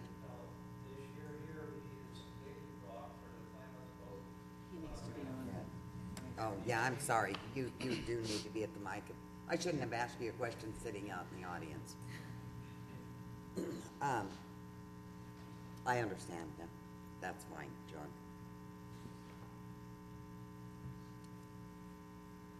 Okay, any other That comments reserves, from? I would like to reserve questions I may have as. Yes. I guess I'll have to say yes to that. Yes. Yes, you will.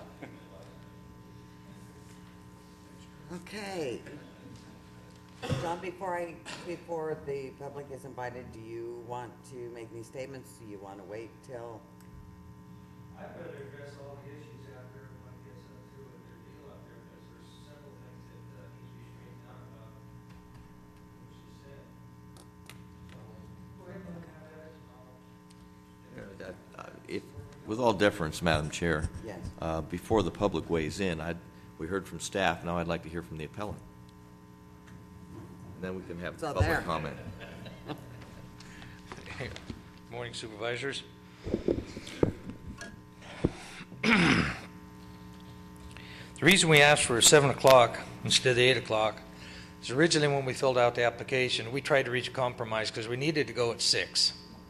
But we figured, well, there's residential across the river, and we was aware that there was a reverberating sound from the any operations in there. So we compromised and took 7 o'clock, and I instructed my representative there, Streamline Planners, to ask for 7. Everyone gave us 7. It's worked fine. We had probably 13 complaints over the 4 years. Every single time that they called and told me we had a complaint, I dropped what I was doing right then and ran out to address that problem. every single time, except when we got the riprap machine in, it was coming from downriver at Westbrooks. Every single time.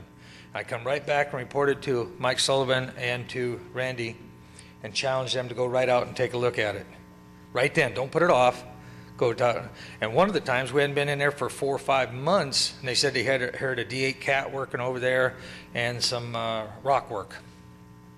Hadn't been in there for almost 8 months. Now, to put things in perspective, this operation doesn't go year-round.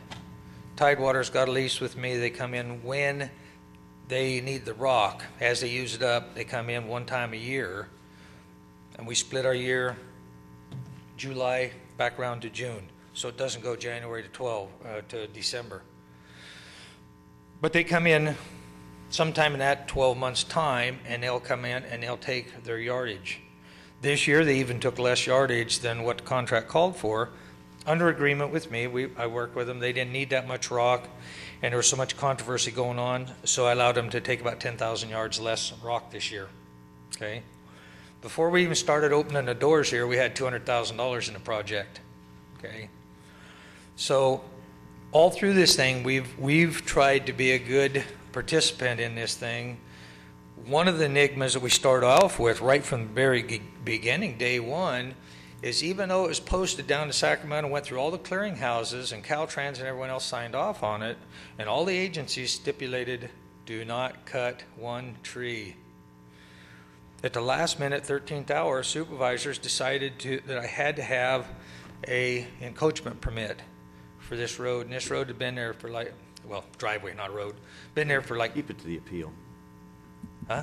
In the essence of time and stuff, Well, John, I understand because we had conversations, yes. but can we keep to the Yes, this is appeal? part of it because Caltrans made me cut 30 trees. The reason why no one wanted those trees cut in original deals that passed through is because that was noise abatement. Went to the county planning, and they says, hey, if you choose to do it, just make sure you get a grading permit. Okay, but boy, here we are cutting these trees there. Now here we are in the 5th year, we got this problem. There wasn't really any problem with this before. People never, when our screening plant was there doing the screening, there was never one complaint in while it was screening. When we brought the riprap in, that's a total deal. And it came in from out of town. It's $9,000 a month. Come in. It just makes and deals with big rock. Separates them out. Totally different than the screening plant that we had in there. It's a brutal machine because it's got a brutal job trying to let those things impact on it and screen them out. What we learned from it was that in the name of efficiency, they built a ledge up here and put this big machine up on there so that they could just pick from the blast area, stick it on it, spit it out in 3 piles, 3 separate size piles, and be done with it. But when you put it right up there against that deal, our studies, we went out there and studied, looked over, talked about it. What we found was that when you put it right up there by that, it's really efficient, but it hits that big wall and broadcasts backwards on us. Okay. All the times before, our machine was pulled out by the road, hidden right behind our big berm that we put there. Instead of a 3-foot one like it was in our original plan, we put 12-foot high berm around there, because we knew there was going to be noise. So we went to a lot of expense putting that big berm around there to head it off, especially in light of cutting all those trees. So chances are if we'd have moved it out away from there and put it out by the trees, we'd have been in much better shape. But, when you're in business, you're really trying to get every nickel you can out of the thing, especially this rock stuff where you got a lot of blast. And it's gotten, with all the new laws and regulations, it's got super expensive to blast. So anyway, and then Tidewater, I didn't know it when we went into the hearings, but after the hearings, I went and did some investigation on my own, and Tidewater's, one of the owner's sons violated the rules and went in there at 5:30 in the morning. So we had a little conference about that, and that ain't going to happen. So that violated our 7 o'clock rules, and so there they come up with the 8 o'clock rules. Trouble is, if you're doing Caltrans projects, most of the stuff that we touch there starts at 6 and 7 in the morning. So if you can't even start doing anything till 8 o'clock, that makes it to where your whole crew and everything on Caltrans is sitting there for 2 hours at prevailing wages. So it really puts you in a parity for cost. You know, everyone else can compete and you can't compete. So the other issues is this drainage problem, okay? We had one specific incident, only time that council or anyone has ever contacted us about it, and within 20 minutes, that was being addressed and took care of.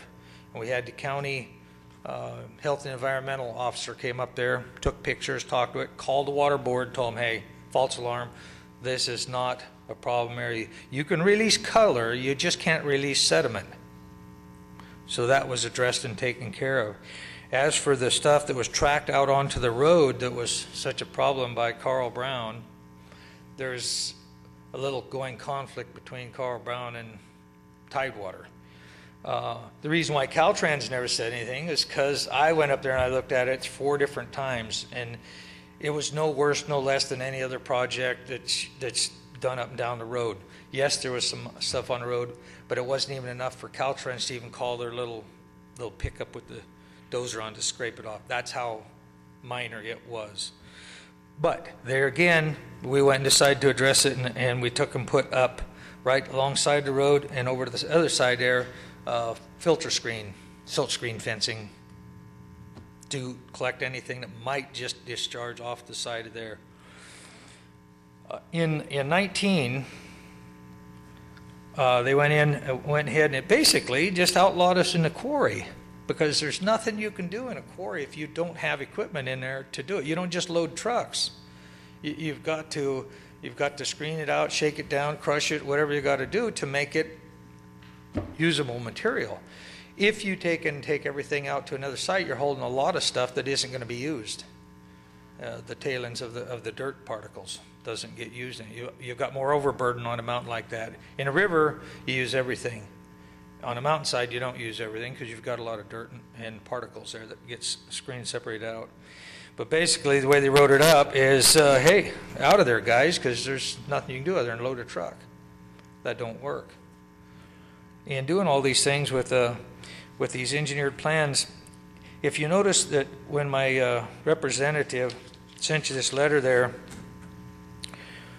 this individual works in many counties, specializing. That's all he does, specializing in planning and doing residential zones, commercial zones, and specializing in streams and mining. We read his accolade. Okay, in that he tells you it does not. The state, the mining commission, the water board, none of them requires us to do an engineered deal on that thing for our water and stuff, our discharge, especially where we had no problem with it.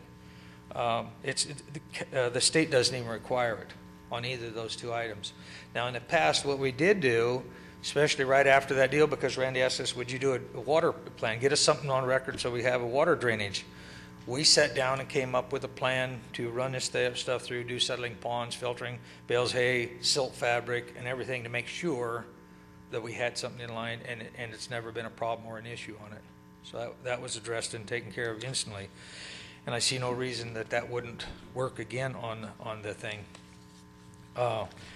The time issue also is there's a lot of times that we need something on Saturday and Sunday just to prepare for the work week Monday.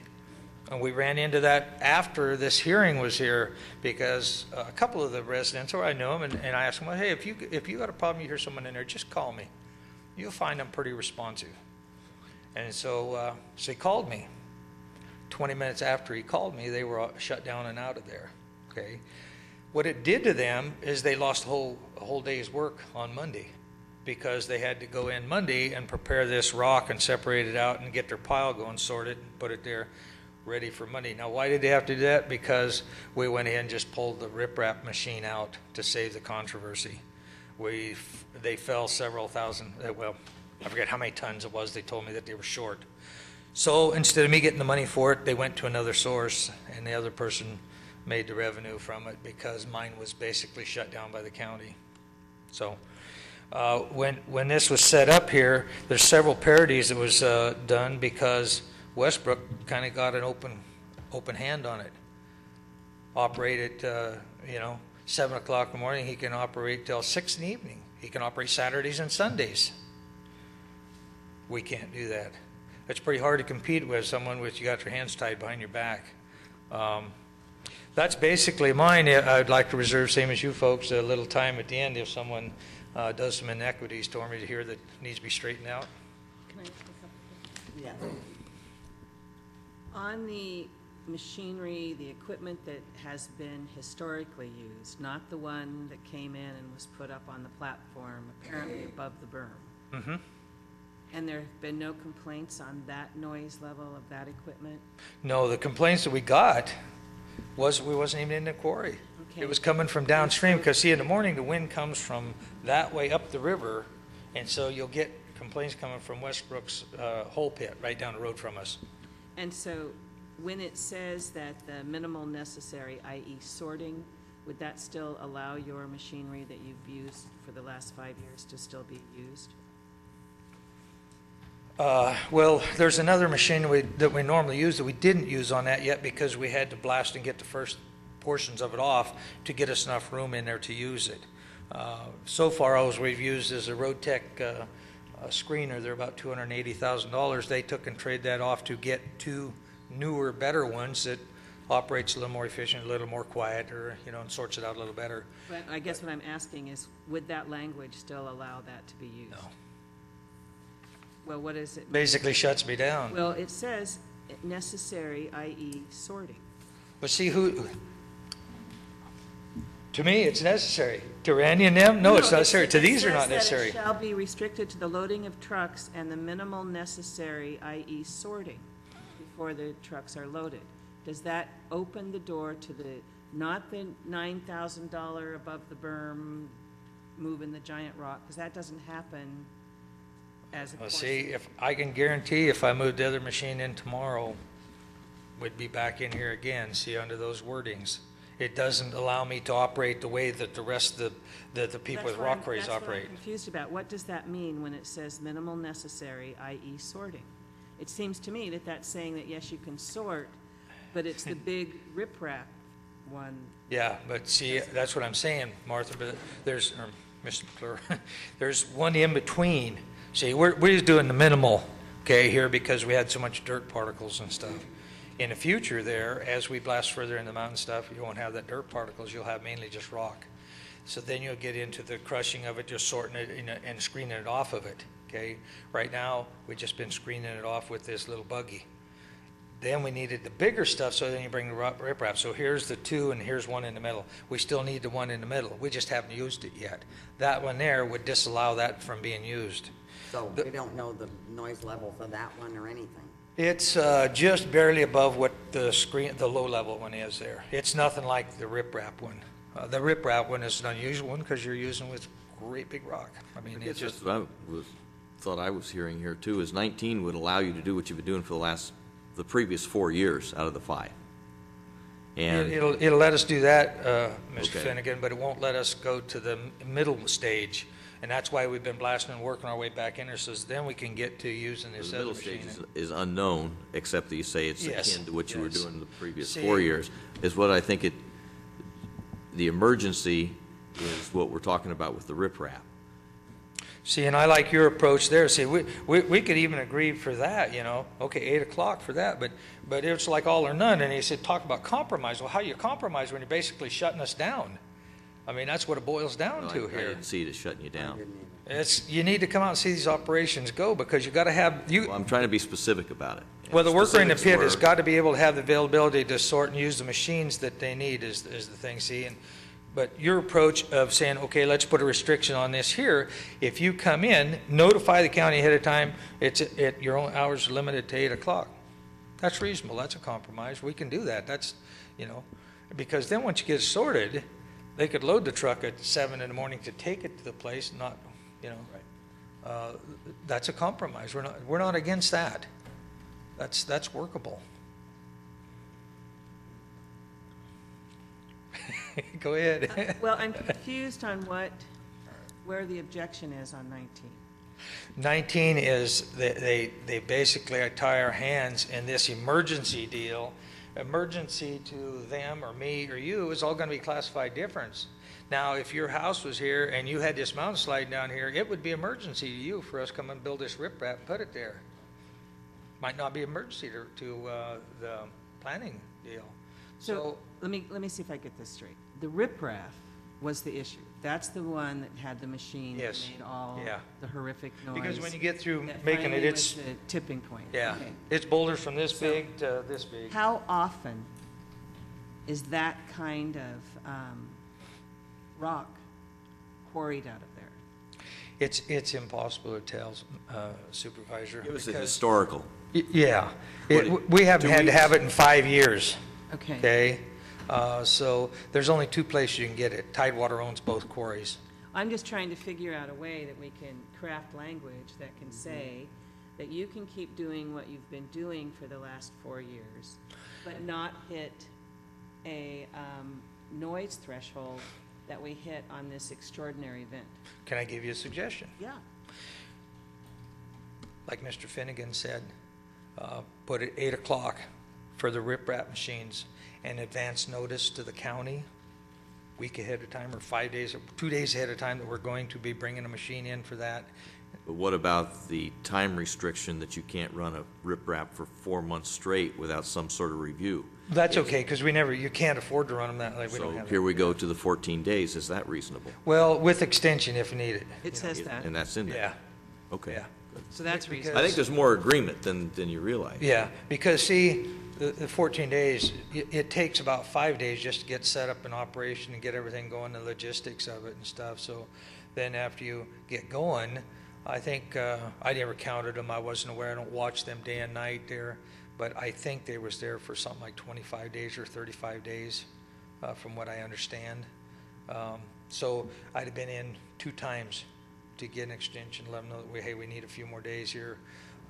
This was a pretty large amount of riprap. Like I say, we haven't had to have any made for a long time, but Tidewater's used up basically all their riprap that they had in store, and so then this was second source, and then they brought all the rest of it came from up by Gold Beach.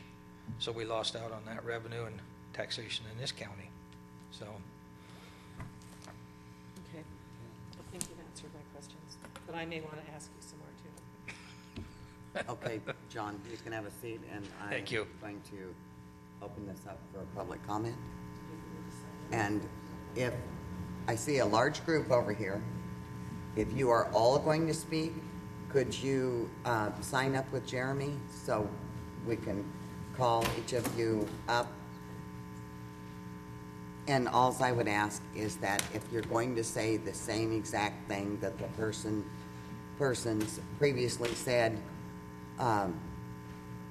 we don't need a repeat. I mean, we can see, you're here in force. You all probably have all the same concerns, but if there's something different, we'd like to hear it.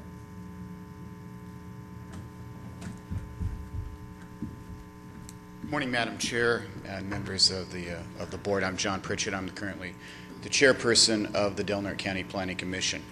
The commission members asked me to express in strong terms our continued support of our decision on this matter, specifically I don't want to use the term limitation, but the guidelines for the riprap machine, which seems to be the constant problem that the homeowners are facing. We believe it provides Mr. Jacobs with flexibility and contingencies to operate his equipment while giving the local residents information prior to major events such as blasting, which is one of the specific things they asked for, as well as a reasonable amount of auditory peace. Again, the Del Norte County Planning Commission continues to support its decision on this matter. Thank you. Thank you, John.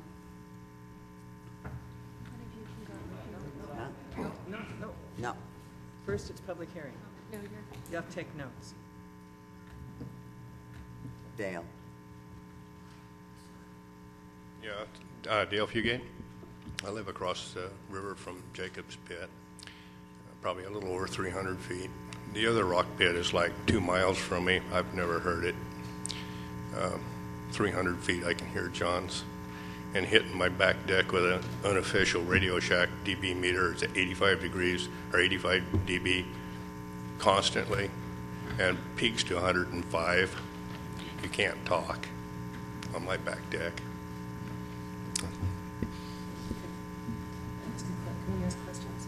Mr. Fugate, could I ask a question? When I read letters from you, it said that you support the operation, and this has not been a problem previously. No, You've heard it before, Yeah. but it's not been deafening. I could hear him loading dump trucks out and stuff, and that wasn't a problem. And starting, I don't have an issue personally with starting at 7. He did start at 5:30 and 5:45 a few times, and actually did wake me up. But I have when he brought the heavy rock equipment in and started working that was unbearable. And do you understand that that's probably isn't going to be an annual event? I understand that, but a 2-week notice or a 10-day notice or whatever don't help me. Would be helpful. So you can go on vacation, leave town? More public comment?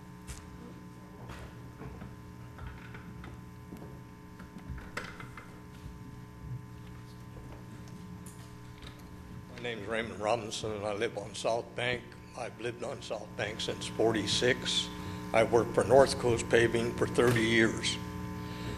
They talk about the crushers and that there. We've never heard the whole pit crusher. We hear up the river there. We do hear when they fire the hot plants up, and then it quiets down. The only thing my concern is if he puts a crusher in over there, what's going to do for dust control? Pump water out of the river? What's he going to do with the water after it goes through? At North Coast Paving, we could never stop all the dust. We always had dust. And that's my concern. I don't mind him having the pit, but we don't want no crusher over there. It's an amphitheater. And I think it should be no crusher. If he wants to crush, haul it out. Tidewater had been doing it. They done it all the time. So they can keep doing it as far as I can see. I've got a lot of people there. He wants to work 7 days a week. We never worked 7 days a week. We had to go and get a special permit. North Coast did. And we didn't do the crushing. Sometimes we worked late because something broke down. We were out on the state highway paving. But 8 o'clock, Caltrans works with you. They'd like you to start. They give you the leeway of 7 to 8. It's always been that way. Like I say, I've worked for 30 years. I run roller, scraper. So has there not been a crusher in there for the last 5 years at all, or is this just because it's the big riprap machine? Just the big riprap machine. Okay. And it's noisy. Yeah. And then they brought in an excavator. Now, in construction terms, we call it, the jackhammer has a pointed spear. We call it a bull brick. They brought that in over there to break rock. And let me tell you, you haven't heard nothing until you hear one of them things going on. And that's my complaint. I thank you very much. Thank you, Ray. Dennis? What was the name? Dennis? Yeah. Easier to step across. Okay. My name's Dennis Berg. I have similar comments to what you've already heard, but I'm just going to address my concerns from a property value out there. I have been out there for a resident now for about 12 years. It's been quiet and peaceful, really enjoyable spot. And that's what one would expect on the Smith River. I'm very upset when I first noticed that they were putting this in. We were not notified when they started this first permit. So that information, if they had contacted people on our side of the river, there would have been issues and concerns at the beginning of this from a permit standpoint. I think most of us agree that, yeah, we would like it out of there, but we know we need to have some kind of a compromise with the need for rock and the usage out here. Also concerned about property values and what this does to a neighborhood, because it is a neighborhood. It's like having it in town. That noise is unbearable for some folks there. So appreciate your attention. Vince?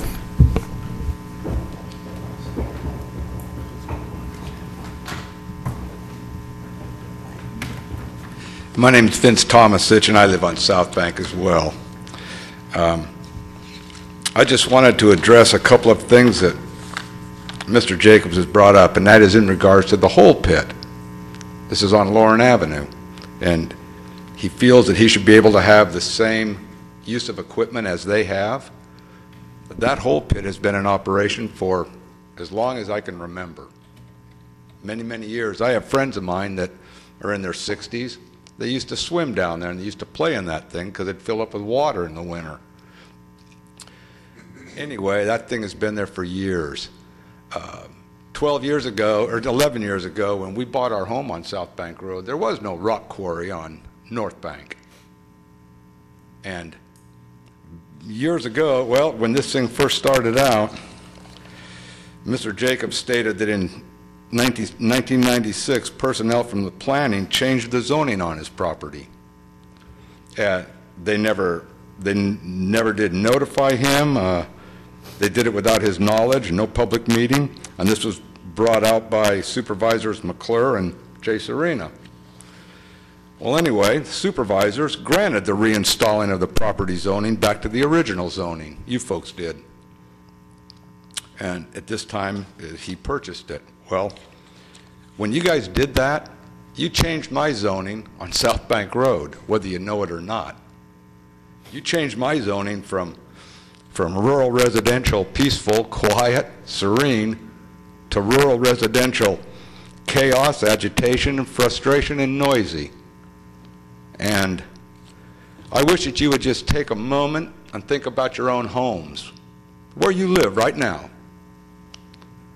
And how would you like a rock quarry right across the street from you? Think about it.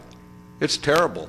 Our neighbors, I go down and visit. I'm a quarter-mile upriver, and I can hear it plain as day.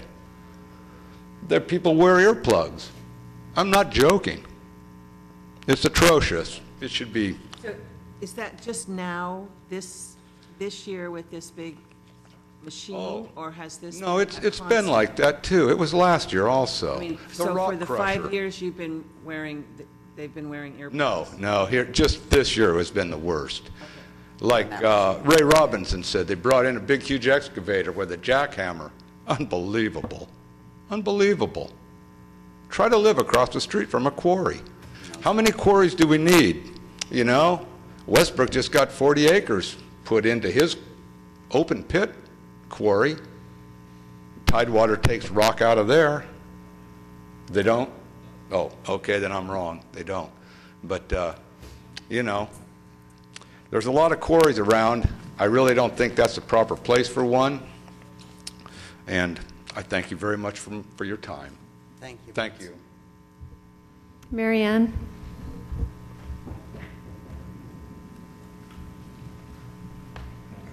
Hi, Johnny. I didn't want to have to do this because I don't like politics and I don't like conflict. So here I am. Join our world. Yeah, I know, but you're elected officials, and thank you for everything that you do for all of us and hearing us out. The best thing I can do for you right now, and it may be redundant, is allow me to read the letter that I've written. Well, my mom and I have written. Before I start, I'd like to just give you a personal incident about the time frames about the big pounding, and I don't have the names of the machinery, but it's the one that goes boom, boom, and I won't get loud because then you won't be able to hear like I can't anymore. So I was my mother had a heart attack this summer, and of course she was flown to Medford, and I couldn't be there 24/7, and I needed to speak to the doctors on the phone. And I kept constantly having to get the doctor to repeat me, and those cardiologists don't have a whole lot of patience, and one of them actually hung up on me. So I could not have the valid information about my own mother because I couldn't hear the conversation over the phone. In answers to your question, yes, it has been worse this year than ever, and I have never had a problem with Johnny or his wife with their property, and I believe that it is their property and to do what they want, but when it inflicts harm on others, then it must stop, and I have to stand up and say something. And no, I have not spoken to Johnny directly, and maybe if I did, I don't know. I was inspired. I know this is going to sound a little weird, but I was watching the 9/11 stuff on TV, and I said, okay, it's time for me to get up and back up all my neighbors. And I might add, I'm not across the river, I'm right next door. And somebody might want to come measure and see how many feet I actually am, because I'm not quite sure. I might be less than 300 feet. Johnny probably knows. So, let me find the letter, because I'm a little nervous. What did I do, lose it?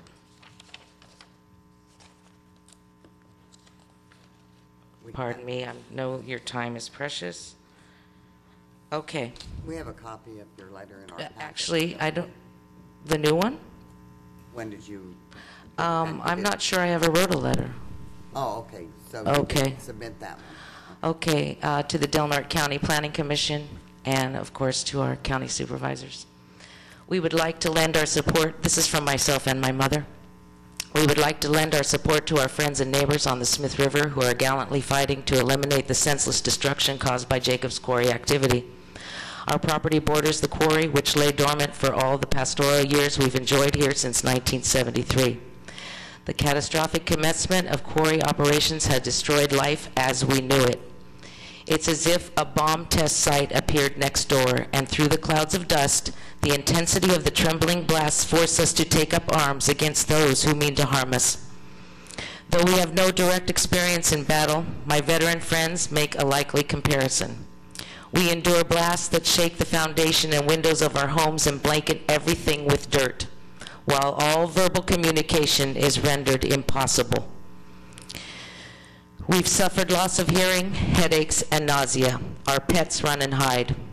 The novelty has worn off, and our friends no longer come around. We were hoping to sell 4751 North Bank Road to fund the increased expenses of aging parents. Realtors just laugh at the prospect of listing the house for sale now, with the quarry stigma looming like a toxic cloud over the property. Recent fair market value estimates indicate more than 50% decline in value. Please stop all quarry activity to this pristine section of the Smith River forever. If we are forced to sue for damages due to significant adverse impact to our property and quality of life, we will ensure that environmental issues are not overlooked. We thank you for your careful consideration. I am now opening a letter from my 12-year-old daughter that I have not read myself.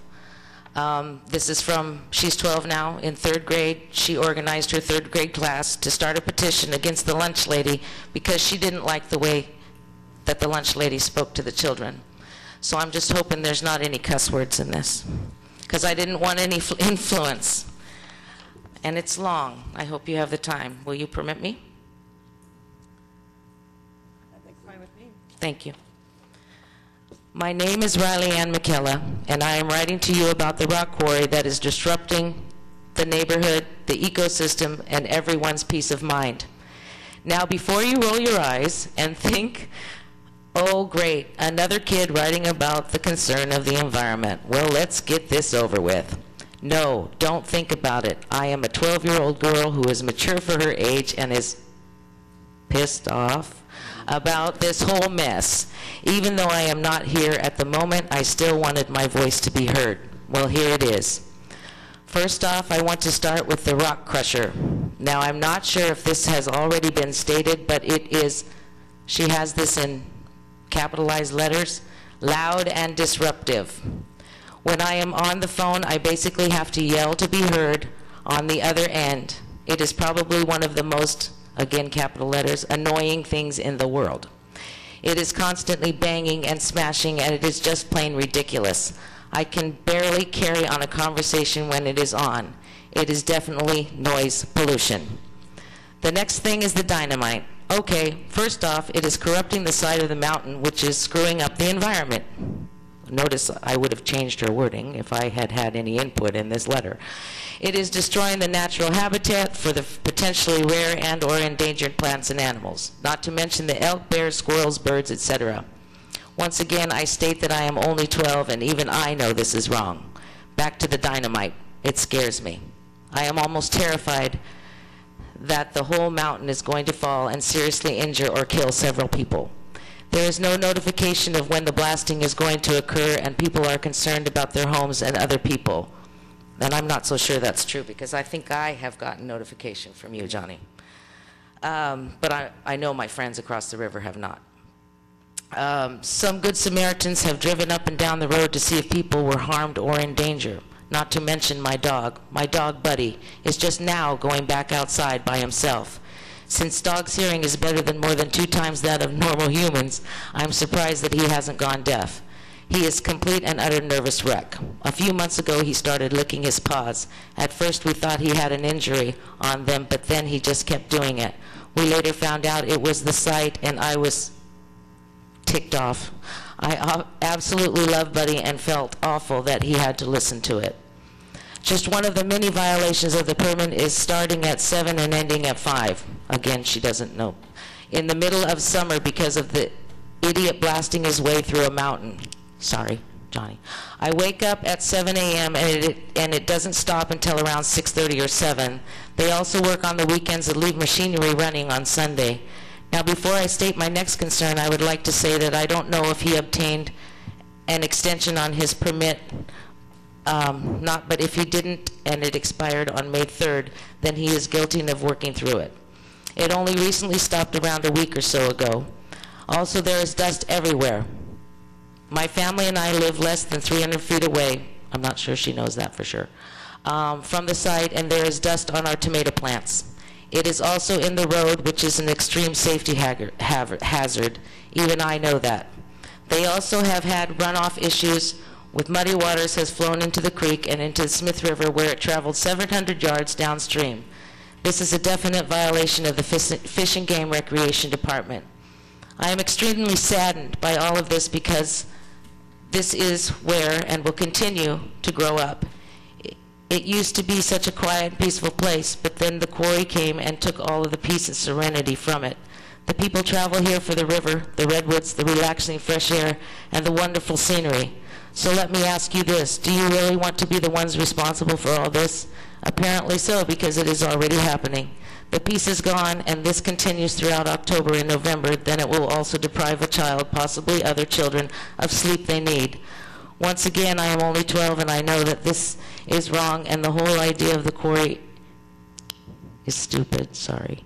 So why don't you? The picture attached is of the creek, but she didn't get the picture in. I rest my case, a concerned citizen, Riley. The next thing I am going to write to you about, is the widening of the road, sorry. Also, the last comment I would like to make is they're going on the coastal cleanup this Friday. And I can almost bet that when they walk by the other rock quarry, that there'll be a conversation going on in that. And I just want you, before you vote or make any decisions, to please consider the neighbors, the environment, and I am asking to stop completely, but I know we're not going to get that. But the huge machinery has to stop. It has to stop. And I thank you for your time. Thank you. Madam Chair, I respect all the people that have something to say, but could you please limit the input, or we're going to be here till 5 o'clock. I was wondering why we aren't using It had already gone to red and turned off. Oh, I didn't know, sorry. Yes, if we could hold our comments to about 3 minutes apiece. And nobody else has signed up with you, Jeremy? No. Ron Placetti, I'm just kind of a observer here, listening to both sides here, and I can certainly sympathize with the noise that a rock quarry can make. And on the other hand, I also appreciate the fact that Johnny Jacobs and his wife create jobs for people who are now being able to live here and be employed by having that rock available. It all goes back to when we started closing down some of the other rock operations out of the river, and all this has made it necessary to go for other sources of rock. If we don't have those sources of rock, we won't have a construction industry here. We won't have affordable bids for roads and paving that we do on all our county roads, and also Caltrans, and we won't have those jobs. And so it's critical that we have this source of rock. And I think that it sounds like the Planning Commission's done a pretty good job at trying to find some mitigation with this riprap machine, which I certainly could appreciate the noise that makes. But we do need the jobs, we do need the opportunities for people to be employed here. Otherwise, we will be just shutting down our economy some more and then result in higher unemployment, which we already have over 14% here. Thank you. Thank you, Ron. Any other public comment? Ray, you already spoke, or am I supposed to let him speak again? Yeah, he was just talking about that rock quarry. Well, Tidewater just bought Granite Construction, so they've got another quarry downriver from us. Oh. They bought North Coast Paving out of Granite, whatever you want to call it. So they'll be taking over there. So they've got a place to get rock for your Caltrans and all that. Thank you very much. Okay. No more public comment? I will close public comment and bring it back to the board. Comments from... Well, I didn't hear anything different than I expected to hear that was in the staff report, and I thank all the citizens for showing up. And John, thank you for your input as well. I think some of our concerns, some of our questions, seems to be we're fairly on the same page as everybody, and I think the starting point was compromise between the rock quarry business and the quality of life, and what is allowable with the permit. Focusing on that there was not an issue on the first 4 years, and that's sort of the direction I want to go in. Regarding, and I'll work at it backwards, item number 19 that was appealed, I don't see a problem with that. I think that, as even John said, the first 4 years, the big problem, the noise problem with the riprap, there needs to be some sort of additional permit when something like that, when that kind of noise generation comes in, and I think 19 does that. I'm not so afraid of the verbiage on what constitutes an emergency. I think that you've heard pretty much what constitutes an emergency here. And so there needs to be some review process. And I think 19 allows for that. What I would consider in 19, and I guess I'll get to when I get to 4. Okay, so 19 I don't have a problem with. 18, I understand the water permits that are required these days, whether you're building a house or paving a parking lot. And that seems to be appropriate whether we like it or not. I don't like it, but well, the state's taken over everywhere, and I don't think you have a choice there. When it gets to item number 17, I like the proposal, the verbiage by Supervisor McClure. I don't agree that the study has to be prepared by a licensed engineer, but rather reviewed and approved by the county, which is consistent with the way we do things now with other projects, whether it's subdivisions or whatever. So mandating, it leaves the option open if they want to have a licensed engineer approve it, but if it's not approved by a licensed engineer, it better be according to what is acceptable to the county, which I think has done a good job there. And then the hours of operation. The hours of operation used to be, Randy, 7 to 5? Is that what it was? If there was not a problem before, I don't want to fix something that wasn't an issue. Okay, but I think there should be the severe prohibition of any excessive noise-inducing work like that requires that permit, which obviously is the riprap, which would be a rock crusher. That kind of excessive noise needs to be limited to starting no sooner than 8 o'clock, and definitely not on weekends. I don't have a problem with maintaining the same hours if he's just doing the same thing that he's been doing for the previous 4 years, and then bring it back. You have that mechanism in 19 to bring it back for further discussion. So we would be amending condition number 4, essentially, as a result of the action today. That's my recommendation. Number 4 and number 17. Do change the language in wording 17. to Yeah. Okay. approved by the county. Yeah, but I don't have a problem with 19 because it allows that review and extra scrutinization, if that's such a word, for noise inducing, and it allows basically an appeal process and a monitoring. Right. Okay. And that was the intention of staff, was basically you entrust your directors to make those types of decisions. So that's exactly what this would be. Okay. Yeah, and it falls right back on our shoulders. If the supervisor of that district who won't recuse himself when you call him on the phone, hopefully, little joke there, he gets enough calls about, hey, there's something different going on over there, you better get out there and hear it, and he's going to pull the planner and the director of community development out there, and then you're going to refer directly to 19. Hey, this is not what we were used to here. Right. So. And I agree with both. I agree with your suggestion for 4 and appreciate the support on 17, and then would maybe go as far to say that 18, that we add a caveat that the industrial stormwater permit from the State Water Resources Control Board would be required if it meets California regulation currently on the. And we actually brought a staff person from engineering over to speak to that if you feel we need to. Yeah, it is required. Okay. So no changes are Correct.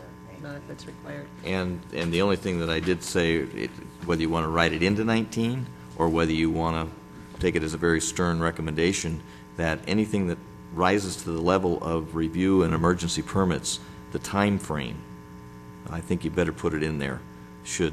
Hours of operation shall not begin prior to 8 o'clock in the morning. Agreed. Nor weekends.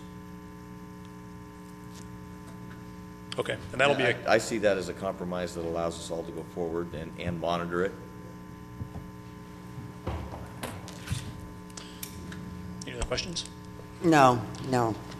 I just wanted to say this has been a really tough one for me, as it has been for the rest of the supervisors, because we don't want to put somebody out of business, but at the same time, I can appreciate what you are all saying. I told Mr. Jacobs when I spoke to him, I said, maybe I'm the wrong person. I don't even like the neighborhood kids slamming their basketball in the street. So I can sympathize with what you're going through.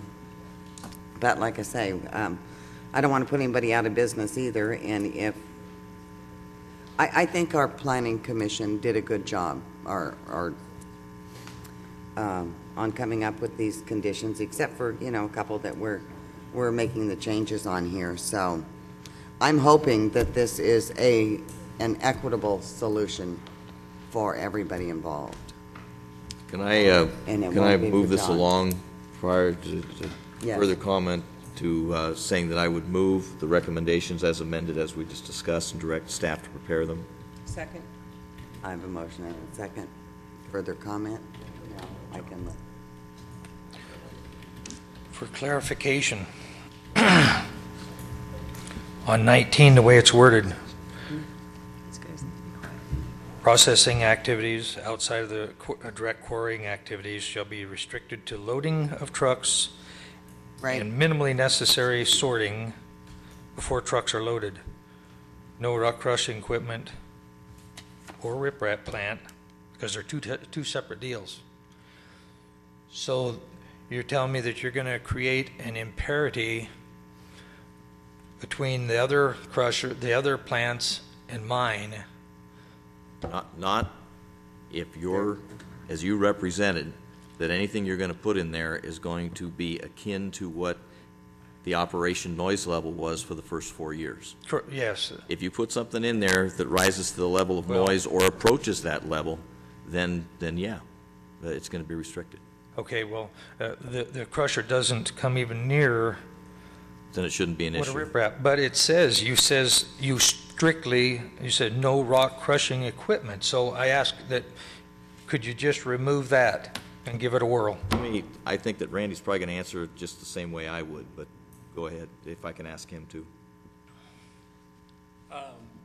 If you want more specificity on that, you can refer back to the noise element of the general plan, which identifies a specific decibel level. So we could say no rock crushing equipment that exceeds the noise element. See, that's back what we had originally. So if we inserted noise element, Yes. then you could still have one that doesn't exceed that. Because See, I'm looking at 19 as being the backstop. Yeah, because You're representing that you're going to put something in there that isn't going to be that bad. If there are complaints that say it is that bad, then it's going to fall under the jurisdiction of, you're going to be required to have an emergency permit to operate that. And that restricts you in time and in hours of operation. Yeah, first of all, we're only in there like 2 months of the whole year. The rest of the gravel operations get to run year-round. So we've got a real imperative right there. I understand. So that'd be like saying, okay, you can't sell real estate except on December. Well, that's pretty much the way it is now. So when you go to take and set someone else up and give them carte blanche and they can operate all the hours in 12 months of a year, and us, then we're. And I'm not going to compare apples and oranges here, because I really think that's what it is. It's two separate. Are you finished? Apparently. Anyway, I just want you to review that, think that over, because that's quite a handcuff on you. I would be willing to offer a friendly amendment that condition 19 would read that no rock crushing equipment which exceeds the noise element of the general plan shall be allowed. And then it would have the backstop of the special permit. Okay. That'll give you some limits there. So that is the friendly amendment to your motion That's and fine. your second. It's hard to be overly subjective or objective on something like that, and I think that gives you some better guidance, something measurable, and it also gives the people across the river something very measurable as well, that will then throw it into the emergency permit. Okay. Yeah, You explain. don't? Yes. What I'm trying to get to is I'm trying to get to a point that in the 4 years previous, when there was actually some crushing that went on, it apparently was not. There wasn't crushing. Oh, there wasn't any crushing that went on? No, it wasn't. It was quiet, much more quiet. There was no crushing? No. Come back, I need.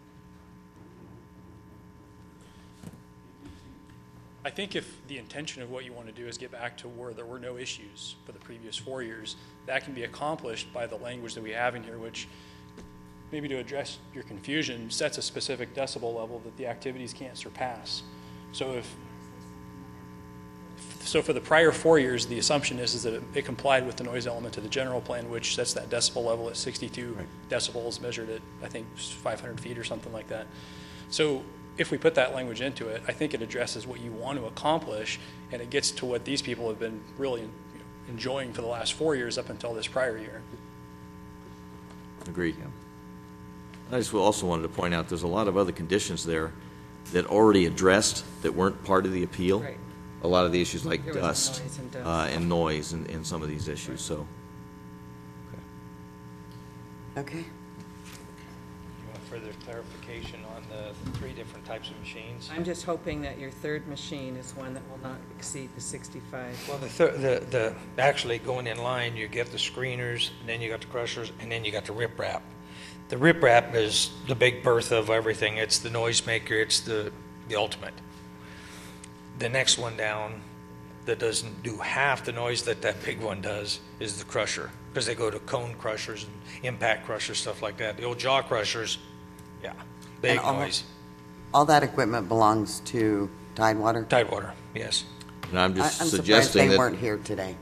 But Well, the one that was going to come, he's working Clear Power, Oregon, and I go, Jesus, 4-hour drive for him up and back every time, so it's 4 hours down, 4 hours. What I'm suggesting is, and I think is what we're suggesting here, is if that decibel level exceeds the general plan guidelines for that rock crusher, you're going to have to haul that out and crush it someplace else. Okay, well, we'll check and see what they do, because I don't know Okay. what that is. I know it's a lot quieter than the riprap machine, but you just got to be able to. Well, this is the mechanism. Yeah, you just got to be able to work with it and stuff. But one of the reasons Granite Construction sold out is because they can't get the rock out of the river now, and so these resources are dwindling. So if Tidewater doesn't have these quarries, the only rock you get is from the whole pit. Well, maybe we can work on some leases with the Forest Service to get some quarries opened up in the NRA. Well, there you go. Yeah, right. Ready for that discussion. Like that's going to happen? Jeremy, would you pull the vote, please? Supervisor McClure? Yes. Supervisor Finnegan? Yes. Supervisor McNeamer? Yes. thank you for all the participation. Yes. That, it's I would nice buy to a see. little meter. My house. Buy stock in Radio Shack. I would have my little meter there recording. Oh, nice. Huh? Yes. We're going to take another, Let's 3 get to out of 5 here. minute break, huh? Oh. Let's get out of here. Yeah. You want to close for lunch and we'll come back? Oh. What do you mean, let's get out? Well, how much? We still have the consent agenda, which is 5 seconds. And then, budget transfer, oh, yeah. Are you gonna take?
We'll come back to the meeting. Thank you for indulging us. And we will go to consent agenda. Move to approve. Second. I have a motion and a second. Any public comment on the consent, any item on the consent agenda? Hearing none. Jeremy, would you pull the vote, please? Oh, sorry. Back to the board. Yeah, that'd be good. I just have a correction on the minutes, on the comments, or the part that I was saying you have litigation in there, should be mitigation for the airport. Oh. And I need to recuse myself on item number 16. Any others? I'll be recusing myself on 16 also. Okay. You guys. Jeremy, would you pull the I vote? don't make the rules. Supervisor McClure? Yes. Supervisor Hemmingson? Yes, except for 16. Supervisor Sullivan? Yes, minus 16. Supervisor Finnegan? Yes. Supervisor McNeamer? Yes. Okay. Next item, under general government, receive, review, and take possible action on the Del Norte Solid Waste Management Authority's response to the Solid Waste Ad Hoc Committee report. And I apologize for the meeting taking so long and everybody having to wait for this. Being how I sat on that committee, Kevin, do you want to introduce our response, or?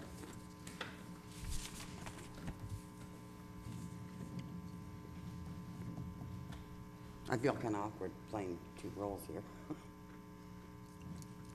Good afternoon. Afternoon. In response to the supervisor's request to prepare a response to the ad hoc committee that the county formed to study the Solid Waste Management Authority, the Solid Waste Management Authority appointed a committee of 2 members, Sarah Samples and Leslie McNamer, to prepare this response. I believe you have it in your agenda. And that response was unanimously approved and forwarded to you. Thank you, No Kevin. further comments.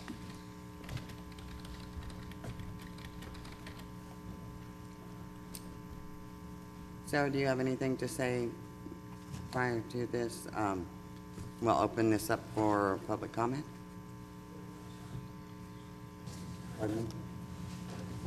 Comments from board members who requested this? I'm not going to comment on anything specific at this time, other than to say that the sentiment that jumped off the page at me as I read this was akin to what I experienced between the city and the county some 15 years ago.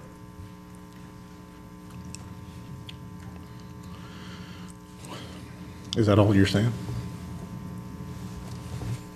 That's all I have to say. I think things are much better with the city and the county now, obviously. I agree, and I just didn't want to step on your speaking. I didn't know you were all done. That was pretty short for you. I stand away from this. I have to agree. I think that, you know, the friction that this seems to create, you know, I mean, singling out supervisors for what they do or don't do, I think is totally out of line. I don't get that at all.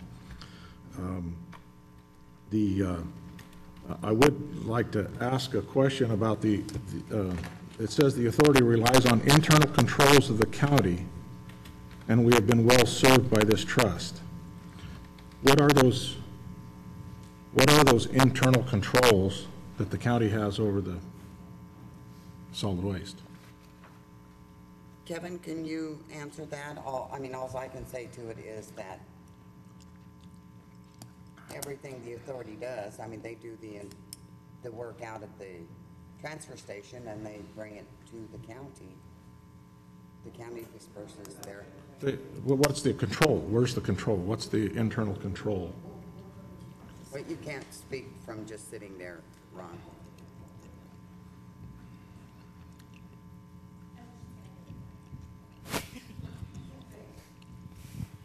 It's okay if I make a comment? Yeah. I think what we're trying to point out is that we're using the county auditor system for our controls. And it's the same exact accounting system that all the departments use. And so I guess we had no other comment to make. If the county system seems to be working for the county, I don't know why this system, why we would question whether the solid waste system is any different. My understanding is that the information is given from solid waste to the county to put on their computer program. What is the control? What is the control that you're relying on from the county to make sure that you're doing things, I don't know, doing things properly? I don't know. That's what I'm asking the question. It's written in the response letter. I want to know what the control is.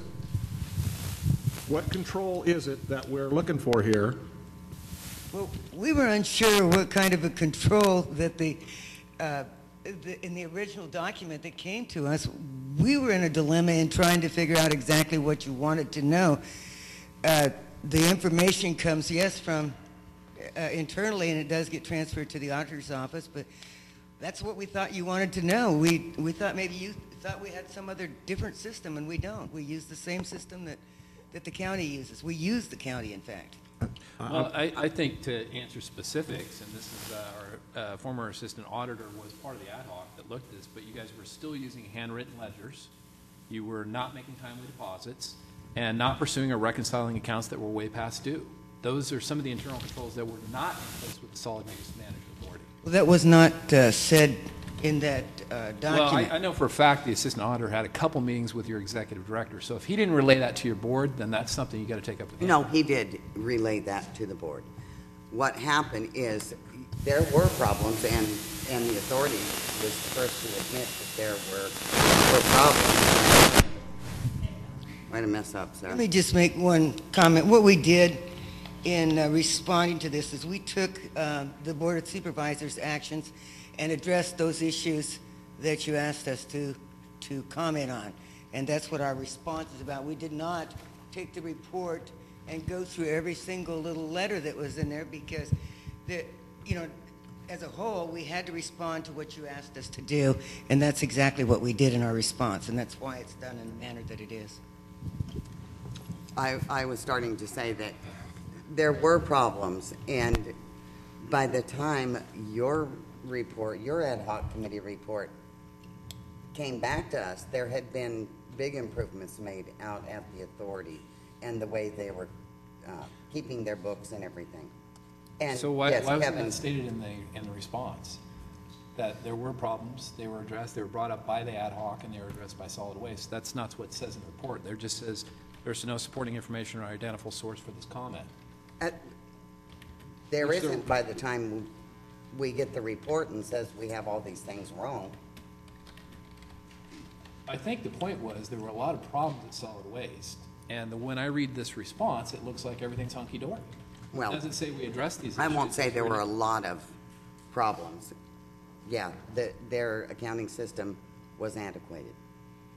Well, I think there's some other issues. The budget was an ongoing problem. This board, 2 years in a row, has said, you guys had a problem with your budget, and we got shined on 2 years in a row by your executive director and by your board as far as that goes. So I think that, the only thing you've done here recently to resolve your budget thing is you raise fees on constituents. There wasn't anything to look at expenses in the process. I don't know how many furlough days the Solid Waste Management Authority's employees have taken, because I'll tell you what, we got county employees that have taken furloughs for the last 2 or 3 years. I'm not aware of any furlough days, which, by the way, was a countywide policy, which was not followed by the Solid Waste Management Authority, even though supposedly they mirror all the policies. And I didn't see that anywhere in that. Second thing on stipends, and I wasn't going to reference this, but I am, because it's personal attack, and I think it justifies a response. I can personally line out every single dollar that went to local charities out of my $9,000 in stipends that occurred over that time period. And these charities are all Habitat for Humanity, Smith River Gym fundraisers, Save the Pool fundraiser, Troop Support, Del Norte High basketball teams, Rotary Foundation, Del Norte Rodeo, the Community Assistance League, St. Joseph's School, St. Joseph's Church, Del Norte Wrestling, Upward Bound, Del Norte Scholarship Fund, Wild Rivers Foundation. Now that I've laid out all the charities I gave my stipends to, all of my stipends to, I'm sure the 2 board members that are currently sitting on would be glad to tell you tell us where they gave, what charities they gave the stipends to. Well, Yeah, and I don't see I'm that not going to noted get anywhere in the into report a as to head-to-head which battle on supervisor. my personal contributions to anything.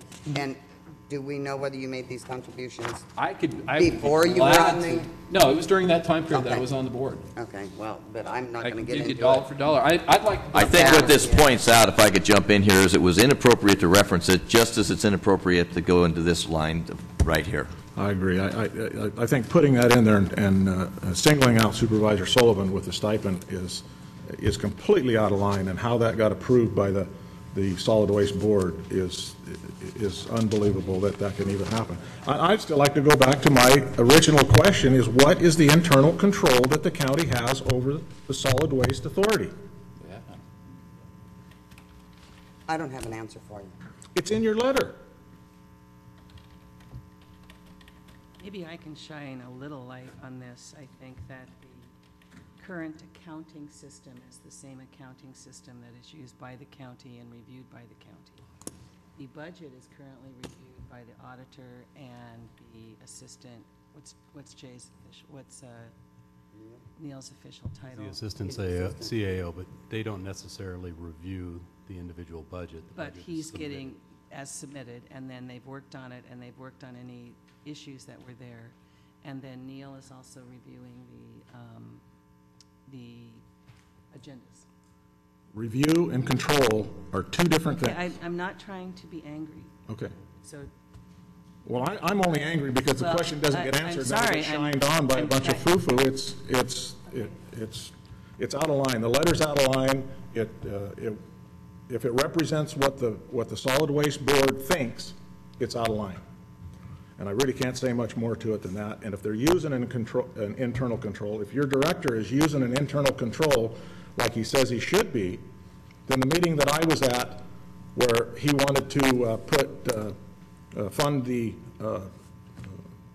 post-employment benefits that there wasn't money in the budget for, that I didn't vote for, and it didn't pass, and then call a second meeting to try to get that passed again, and then find out that there's not money there to do it, so you don't do it. The internal control in that particular case was mine. And I wouldn't have known about it at all had I not gotten the notice for the special meeting and wasn't the alternate on the board. It was wrong. It was wrong for him to bring it to the board saying it was okay. What if it had passed and you didn't have the money to do it? What happens then? That would really irritate me as a board member if the CAO came and said, we need to do this, and there's not a line item and there's not money to do it, and we pass it. I would be furious. And I am. I can tell.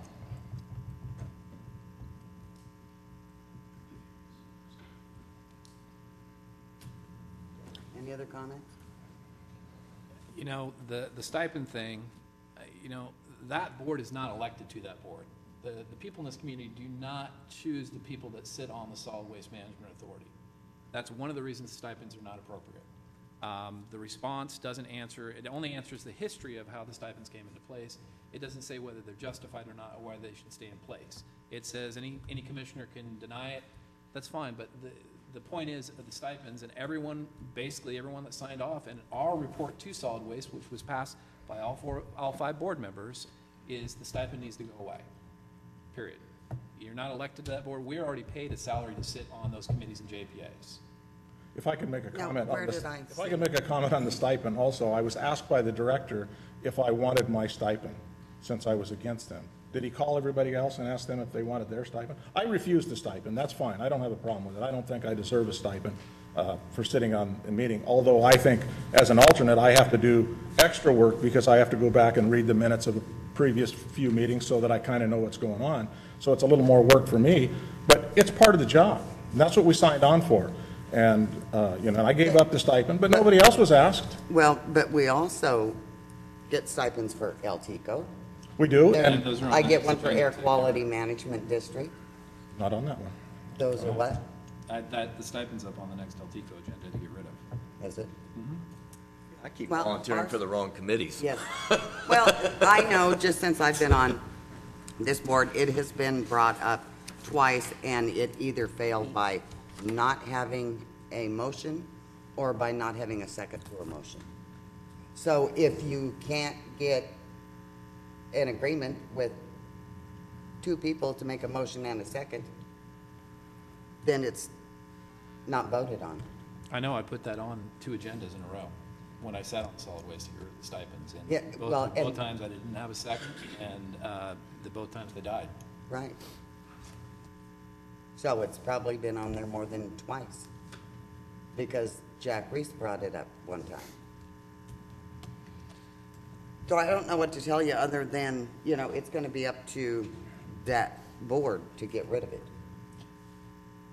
And like I said, that board's not elected to that board. They're just Right. appointed by the Board of Supervisors as well Yes. as the City Council. So the constituents in the community don't really have a fair say in the matter, as far as that goes. So how can we change that? Put it on the agenda, get rid of the thing. The Solid Waste Management Authority has the ability to No, get I rid of mean, stuff. I the personally think process. we need to restructure the Joint Powers Authority. I think there's a lot of, you know, the responsiveness by that board. If the ad hoc had not been put in place, we'd still be getting shined on every time they report their budget to our board. The fact we have to submit our comments in writing to the executive director is ridiculous. Where is the responsiveness? We're one of the bodies that gave that authority its power.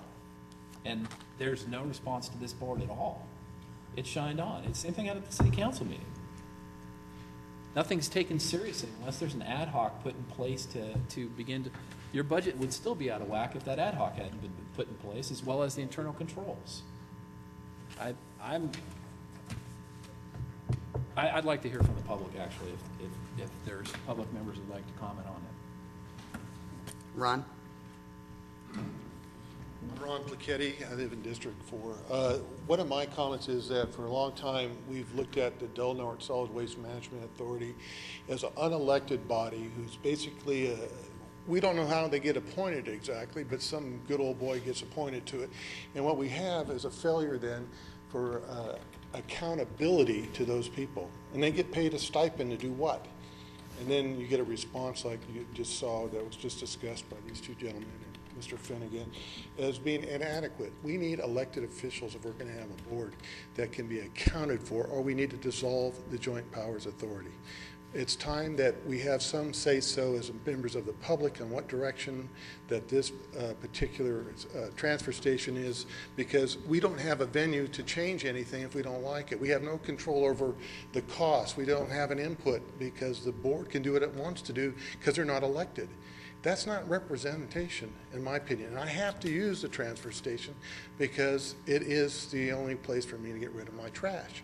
I have no choice, but I don't have anybody I can go to and say, I'm voting you out because you keep raising the rates and there's no justification for it. And that's wrong. And that's why I'm asking for it to be dissolved. I think that's the appropriate action. And if you're going to have a board oversight, and this is not criticizing the management of the transfer station and the guy that runs it or any of that. This has to do with the board itself, this oversight of it. This looks to me almost like a good old boy network. And maybe if you're tied up with the Democratic Central Committee, you can get on. But if you're somebody that's conservative, you can't get on. Now, I'm not saying that's what's going on, but it sure looks that way. Thank you. I'd like to respond to that. First of all, talking about good old boys and whatever, the people that are assigned to committees are done so by the chair of the board. Now, we've had chairs of the board for the last several years that were not one of us two good old boys that you're referring to. So we were put on these committees by the chairs of the board.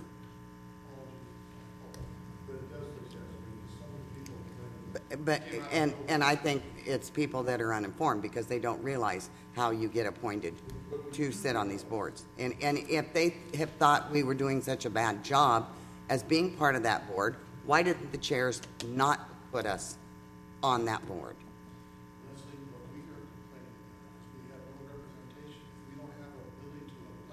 Are you talking about the public, the user of the services?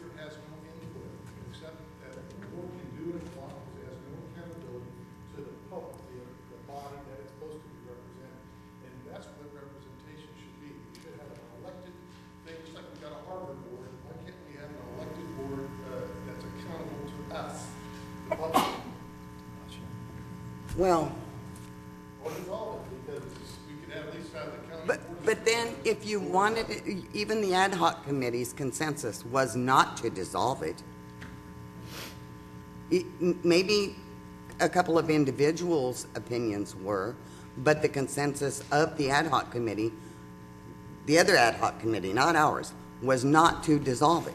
Then make it an elected body, then it can be accountable. Yeah, I'm not going to argue. So, Paul, would you like to speak? I'm Paul Dillerton from the county, too. Allow me the time to try to get both sides the way I see it anyway. It's not about the solid waste operational authority. I think that they do a wonderful job. It's a good function. It's about the board, okay? And I think the board has done a wonderful job. It was created to close the landfill and to get a transfer station, and it has done an exorbitantly good job. The question here is basically whether it's run its course, okay? We created this, and those issues are now closed. The landfill's closed, it's got a 30-year thing, the county's responsible for it. The Hambro's got a 2028, I think it is, and Recology's got 2024. So why do we need this level of bureaucracy now? Now we're down to staff work, and staff work can be monitored by other ways, okay? If they mirror, and I know you agree, you mirror yourself under the county personnel and all their benefits and all the things that go there. The only thing that might need to be renegotiated is a SEIU contract and people out there, but that's just a yearly thing. This needs to get back to some type of resolution by you in the city. The taxpayers expect that their money's going to be spent right. Yeah, there's a stipend issue. I don't know why you get $375 for once a month meeting. Yeah, you may have other meetings, but we elected you as people, and you created an entity in which you profit. That's wrong, okay? And you got to understand that's wrong. My other issue is that this entity now is not accountable to their appointing authorities. Well, that's evident in the ad hoc committee. We couldn't get answers to some questions because we got referred back to the board. It's evident in the budget hearings at the city and the county here that they don't get back, it gets referred back to the board. Well, it doesn't get here. Two of you are sitting here. Why don't you answer the questions? And I'm sorry to pick on you because it's just that way Because you all know through. better, Paul. Huh? You know better. You know what the mission is. You know what's adopted, and you know that it's to manage the solid waste of Del Norte County. And so you're picking two of the lines, of which I think there were 7 mandates of operation. And as far as JPAs are concerned, JPAs are defined by California law that you can look at and see how JPAs work. And we have several JPAs in this county. And you sat on that committee and you saw how it went. And I've taken the stipend issue back twice. I'll be glad to take it back again. I have no problem with that. But for me to have to sit here and be accused of not doing my job when I do hundreds of hours of work in relationship to solid waste in any given period of time, I find offensive, especially since you sat on that committee and you know the amount of work that's being done. And as far as the community member on the board, that's through an application process where anybody can apply, and I think there were 3. So I don't know where you were. But the point is that we're trying to do a service to our community. We're trying to be able to identify solid waste, and I'll tell you, we talked about it. If you want to look back at the time when Billy Sargent ran the landfill, and it was somebody coming out of the shed and looking at the load and saying, yeah, you're going to need to give me $25, and the next person came through and said, oh yeah, you're going to give me 12. Then we finally got a scale, and then we found out nobody was keeping track on the receipts. Garbage is a huge business, and it's important to have oversight in that garbage because I'll tell you what, it's easy for people to be taken advantage of. And as far as looking at the budget, we did 2 things. Yes, fees went up, and yes, and expenses were cut. Revenue was we try our best to take care of it. And I don't know why, I think that I don't get a lot of complaints about garbage service in this county. I get descriptions of people telling me how much they appreciate the landfill, how much they appreciate the toxic waste days of cleanup, how much they appreciate the ability to recycle now everything from 1 through 7 and everything else on the planet. That doesn't come through garbage collectors. That comes through a board trying to figure out how to reduce the waste in this county so the burden doesn't fall on the community and the county, and that it's spread evenly across the constituents of use. Thank you. Are you through? That doesn't negate, now you're trying to convince me that you single-handedly or you as a board are the sole reason that works. I believe that Kevin Hendricks is probably the reason that works. And it can be he can answer to a staff person, either the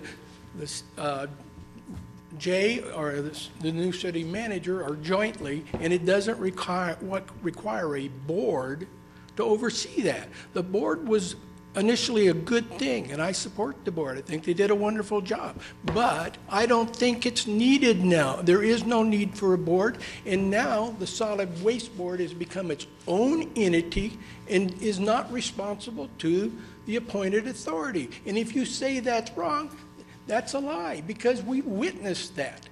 So I just want to ask you a quick question. Then you're saying that the administration is okay. We need a director out there. Oh, we don't need the county. He's not an issue. To take it. It's not about him. It's just about that's the all. board. We got one of the best disposal sites operation and running is fine. I just don't see a need for this bureaucracy that appears to not be accountable, and it has become its own public entity. And when you become an own public entity, then you've got issues of loyalty. Because who are you loyal to? Are you loyal to the board, or are you loyal to the waste management? And that's covered under some government codes. Now, and I listen to you, Martha. Give me a chance here. There are some government codes that question this. And I think that for the taxpayer and the public, that this needs to come back to some type of joint meetings with city and county to relook at the JPA. Okay? We'll put that on the next city county. Because agenda. ultimately, the full board is responsible for the two-party member appointment. And I think there's a problem here. Yeah, I do also think a problem, and I wasn't going to bring it up about this public at large person, but you got to admit that the only public at large persons you've had is people that are recycled elected officials. You mean there's nobody out there in this community as a taxpayer that can do that job? Okay, you've had Randy Hatfield was city council and he went on it. Then you had Jack Reese. Now you got Sarah. And these are all, this is not a personal attack on people. Okay, so please don't take that, Sarah. It's not a personal attack. It's just that for us taxpayers, I have to go. Thank you, Paul. If you have any questions, I'd be willing to answer it. I think Kevin does a wonderful job. I think the board has done a wonderful job. I just question whether it's necessary. Thank you. But I will take that suggestion, and at our next city-county meeting, we'll put it on the agenda for discussion. Donna? Hi, I'm Donna Westfall. I live in the city. I'm currently in my last 14 months serving on the city council. The proponents of the latest recall against Catherine Murray and Kelly Schlong handed me some paperwork, and being that they are my constituents, I'm happy to attend this meeting, make a statement, and ask the following 5 questions. Here's their statement. Recall. Attempts to recall are the way people speak who have been ignored. Here are their 5 questions. What special training did the board members receive in order to get paid $375 for a 90-minute meeting? 2, 4 of the 5 board members are also paid by either the Board of Supervisors or by the City Council, and the proponents of the recall want to know why that is not considered double dipping. 3, they want to know what it would take to stop the $375 stipends. 4, they want to know what it would take to repeal the 5% step up in salaries. 5, they want to know what it would take to reduce garbage rates. Thank you for allowing me to speak. What recall are you talking about? City. Recall against city council members, Is this a Charles current Slurt. one? You got another one going? Yes. No, I don't, but my constituents do. Really? Another one against Catherine. Kelly and Catherine and Slurt? Slurt? I think it's just Catherine this time, isn't it? And Kelly, yeah. Oh. Yes. Chairman McNamer, my name is Roger Gitlin, Board. I live at 225 South A Street, and I'm an end user. I noticed my refuse bill went from $69 a quarter to $83 a quarter, and I wondered why. You know, and talking to some people, and I'm hearing very clearly, I'm not a big fan of over-government, and if an ad hoc committee is in fact an ad hoc, that means it is temporary. It's for a period of time. So bureaucracy on top of bureaucracy only clogs up the system. So I'm going to speak briefly, and I'm going to just ask you that if something if an agency has done its job, let's not make it permanent as if it sits there forever and then ceases to function.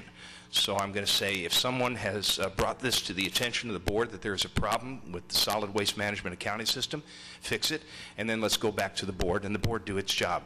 If someone needs to be paid for that, then fine, and if they give their money to charity, that's also fine.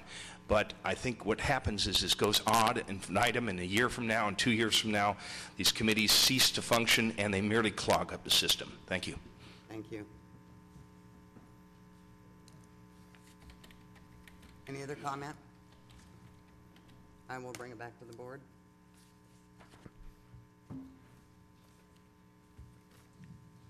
Well, at this point, I'm not satisfied with the response, and unfortunately, I'm going to go against what Roger just said, but I move that we form a new ad hoc committee to be composed of 2 city council members and 2 members of the board, none of which can be currently sitting on the authority's board, and appropriate legal counsel to restructure or potentially dissolve the Solid Waste Authority to meet by September 20th. I'd second that. Now, wait a minute. What are we doing by September 20th? The ad hoc would meet. Oh, okay. Who's on it? 2 city council, 2 board of supervisors.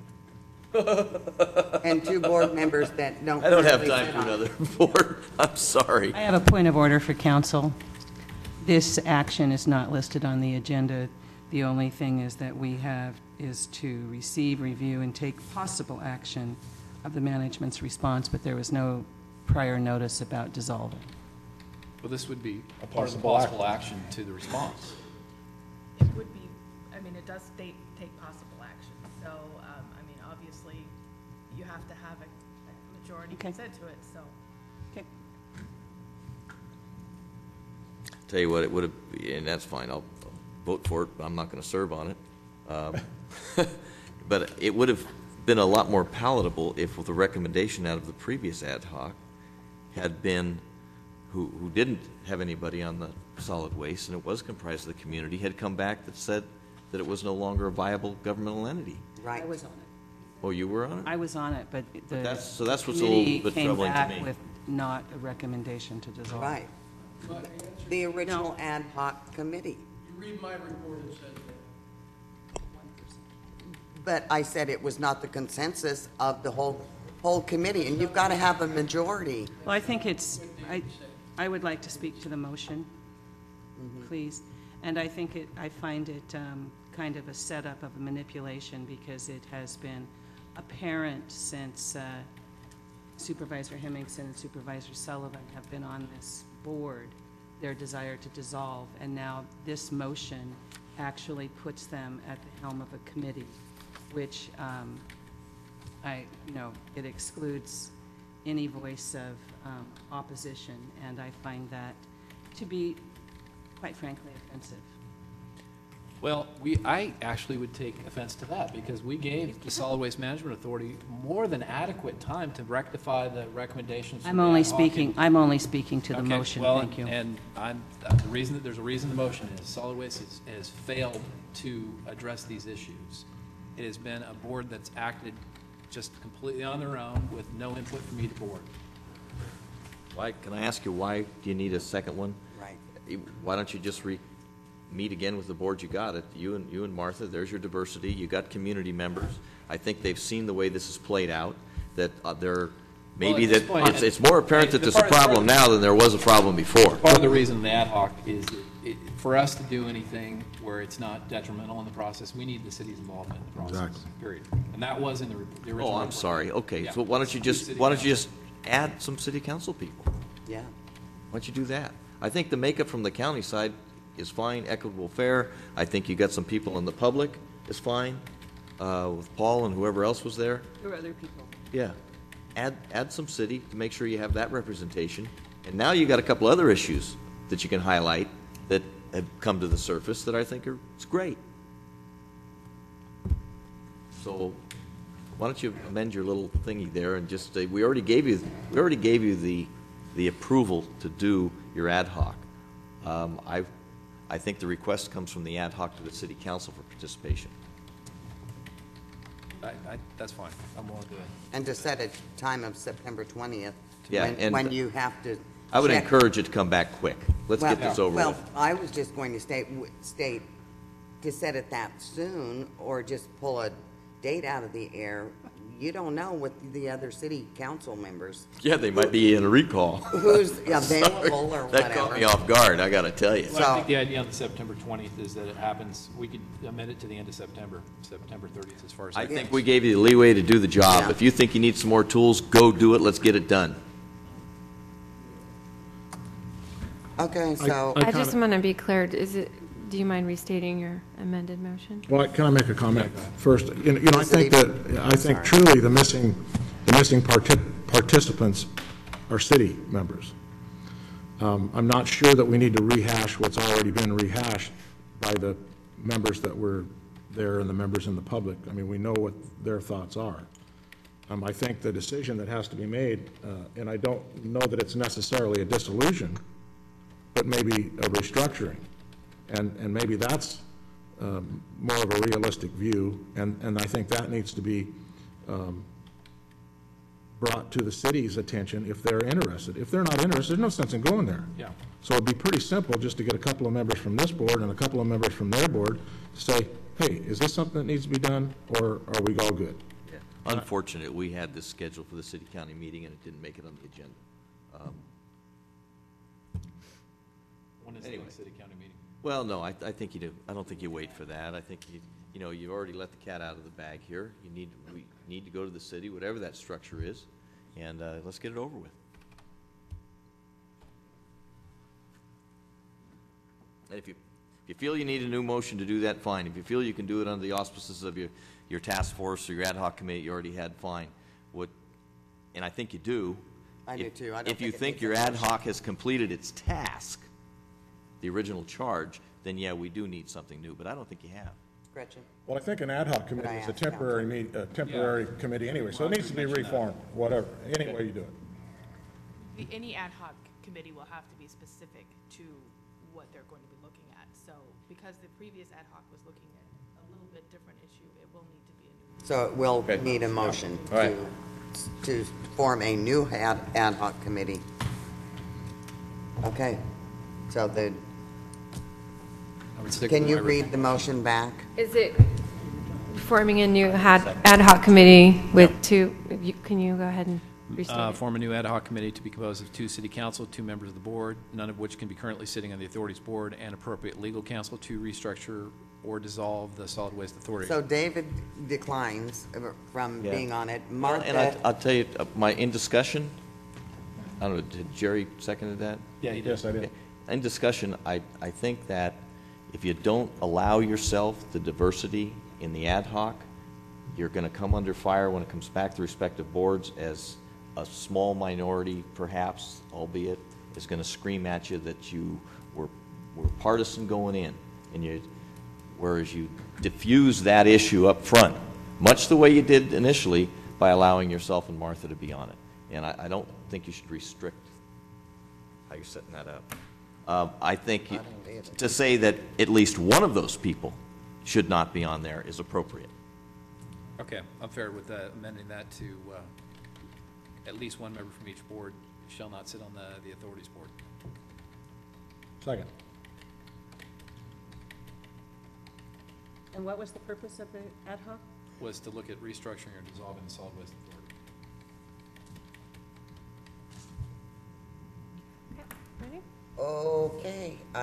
We don't need a poll vote for this. Do we? Yes. Suggestion? Oh, Yeah, okay. yeah, yeah, yeah. Finnegan, Form an the ad hoc. suggestion was to have those members of the public that sat on it before sit on it. No, it's a new committee. Oh, yeah, okay. Do what you want. Okay. I think you had a Let's go. good choice before, and I think you defer to your counterparts at the city as to who they might like to see. Yeah. Supervisor Hemmingson? Yes. Supervisor McClure? Yes. Supervisor Finnegan? Yes. Supervisor Sullivan? Yes. Supervisor McNamara? Yes. I would like to just suggest that the main players in this, being Mike and maybe Martha, if she's going to sit on this again, get together with the 2 city council members, and they all invite what public members they would like, because I don't want one person to go out there and That's fine. That's what we handpick did. their... We did with the other ad hoc. We had several public meetings with that. Okay.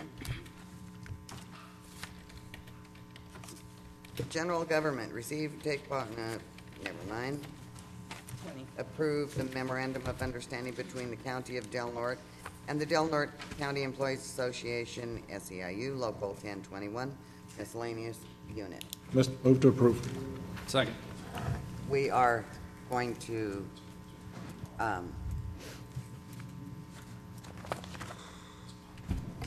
never mind. Under discussion, Yes.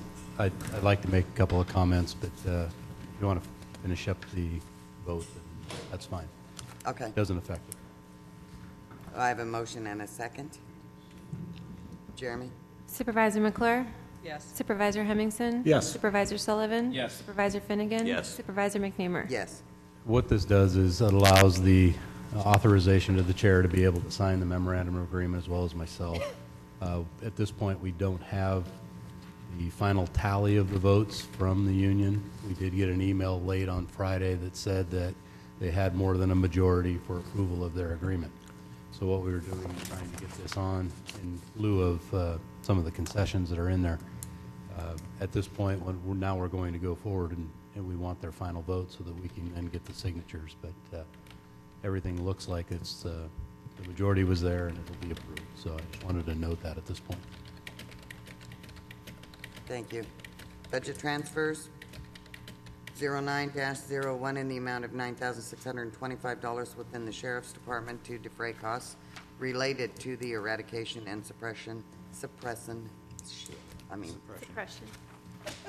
Can you say that on the microphone? No, sorry. Madam Chair, move to approve Can we budget strike- transfer at 0901 and 0902. Sylvia, can we strike that? No. I am sorry. Second. I have a motion and a second. Did we do, I wasn't I both listening. of them. Did we did both? Yeah. We did both of them. Thank you. Supervisor Finnegan? Yes. Supervisor McClure? Yes. Supervisor Hemmingson? Yes. Supervisor Sullivan? Yes. Supervisor McNamara? Yes.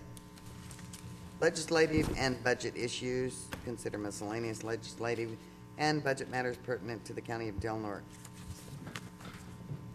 Supervisor Finnegan went over a number of the bills that are out there, and to give you kind of a flavor of what's happening here at the end of the session, yesterday I received 9 pages of bills. Our advocate, Peterson and Consulting, has stayed on top of these. We have been sending out letters based on board policy and board discussion on some of these bills. The big ones that are out there right now that have either been enrolled or will be enrolled, we assume they'll be enrolled because they have received no opposition, include the tsunami relief bill for the 5% that Assemblyman Chesborough had taken through, the Josh Lacey law that LaMalfa had sponsored, as well as the PIA law, legislation that LaMalfa had sponsored. In going through there is a number of bills that have a potential effect on Del Norte County. Some of those are positive, some of them could be negative, but there are a number of these that are going through at the last minute, and our advocates have direction to advocate for those or against those as the board has given out direction in the past. And to date, they've been on top of the legislation very well. They've obviously the budget bill included the relief for the homicide cases, and I can tell you that Peterson Consulting was the primary on that. And at this point, they've been keeping me up to date on a daily basis with emails on any actions that are being taken. So in regards to just general legislation, I think we have an eye on that at this point that is definitely assisting us. The second item would be to approve and authorize the chair to sign a letter in opposition of SBX 17 and AB 124 that would impose a fee on landowners in state responsibility areas. That was spoken to by Supervisor Finnegan earlier. Obviously, we can still form an opposition letter, but this has gone back, and you're not going to see it in the form that it was in at the $250 a parcel, or even the amended portion of it. The governor has until October 9th to sign any bills. That would be the last day for him signing any or allowing them to die. After speaking with Chesbro about the tsunami bill, I think that we should definitely send a letter urging the governor to sign it, because there was some last-minute maneuvering that attempted to put a couple of other communities on the bill. And if that's still happening at the governor, you know, coming in the back door asking him not to do it because these weren't included, we need to maybe write a letter of the significance of the 5%. We can do that. At this point, our consultant, Peterson Consulting, have submitted a letter on our behalf, Okay. but with their names. What we will do is we'll put the Board of Supervisors' name on that and have the chair sign that if directed.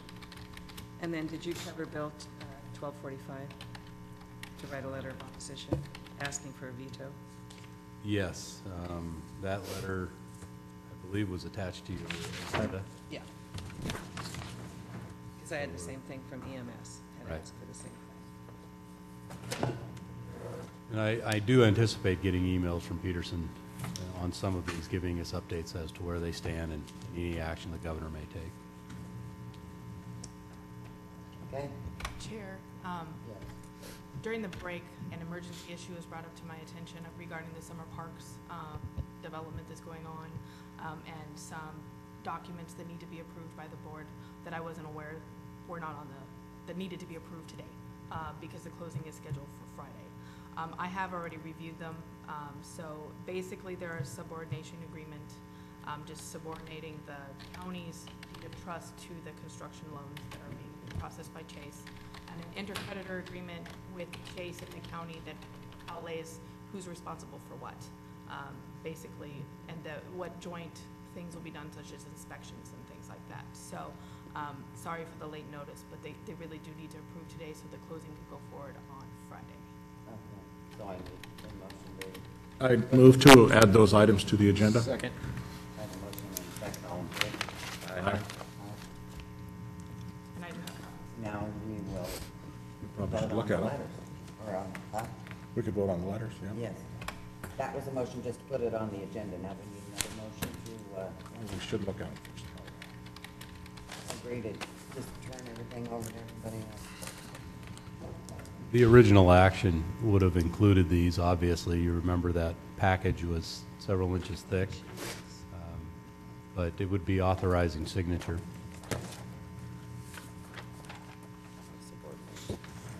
And actually, the terms of the subordination agreement actually are already in the loan agreements that you've already approved. This is just a further agreement to that.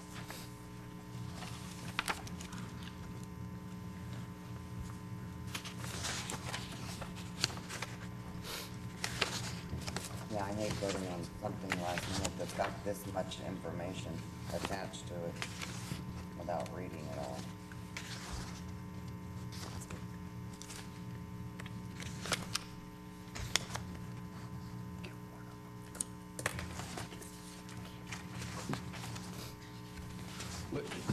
County Council, do you have any issues with these documents because you had a chance to go through them?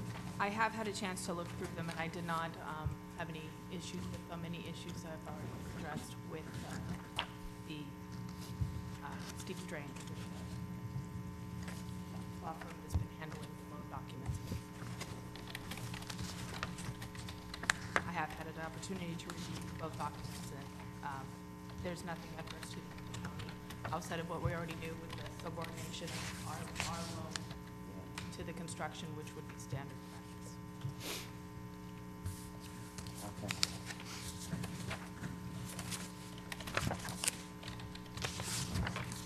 So I guess that we can trust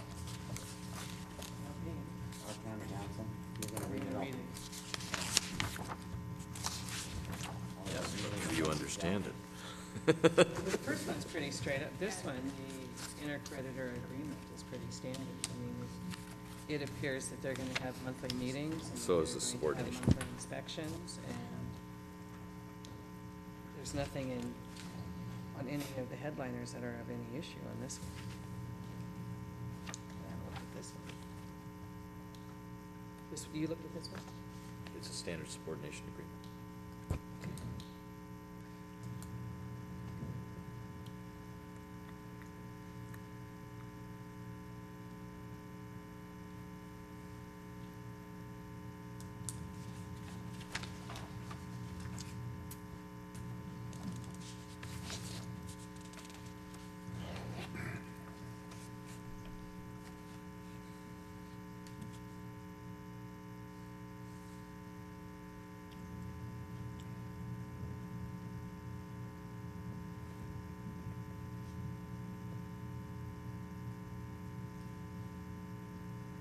Basically, what you're agreeing is under E to be fourth.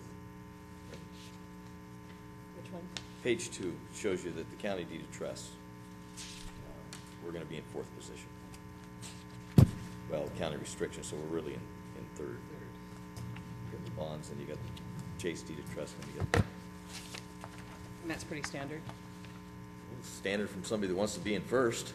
But we really don't want to be in first. I mean, do we? No, because you don't want to have to foreclose on anybody. It's what's going to be required to make it work.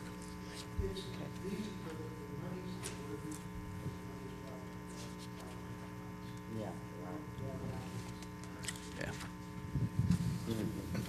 Okay. And I can support. That's why I'm surprised that we even will have a place in there. We have to because we receive the grants or the Okay. pass-through. Okay.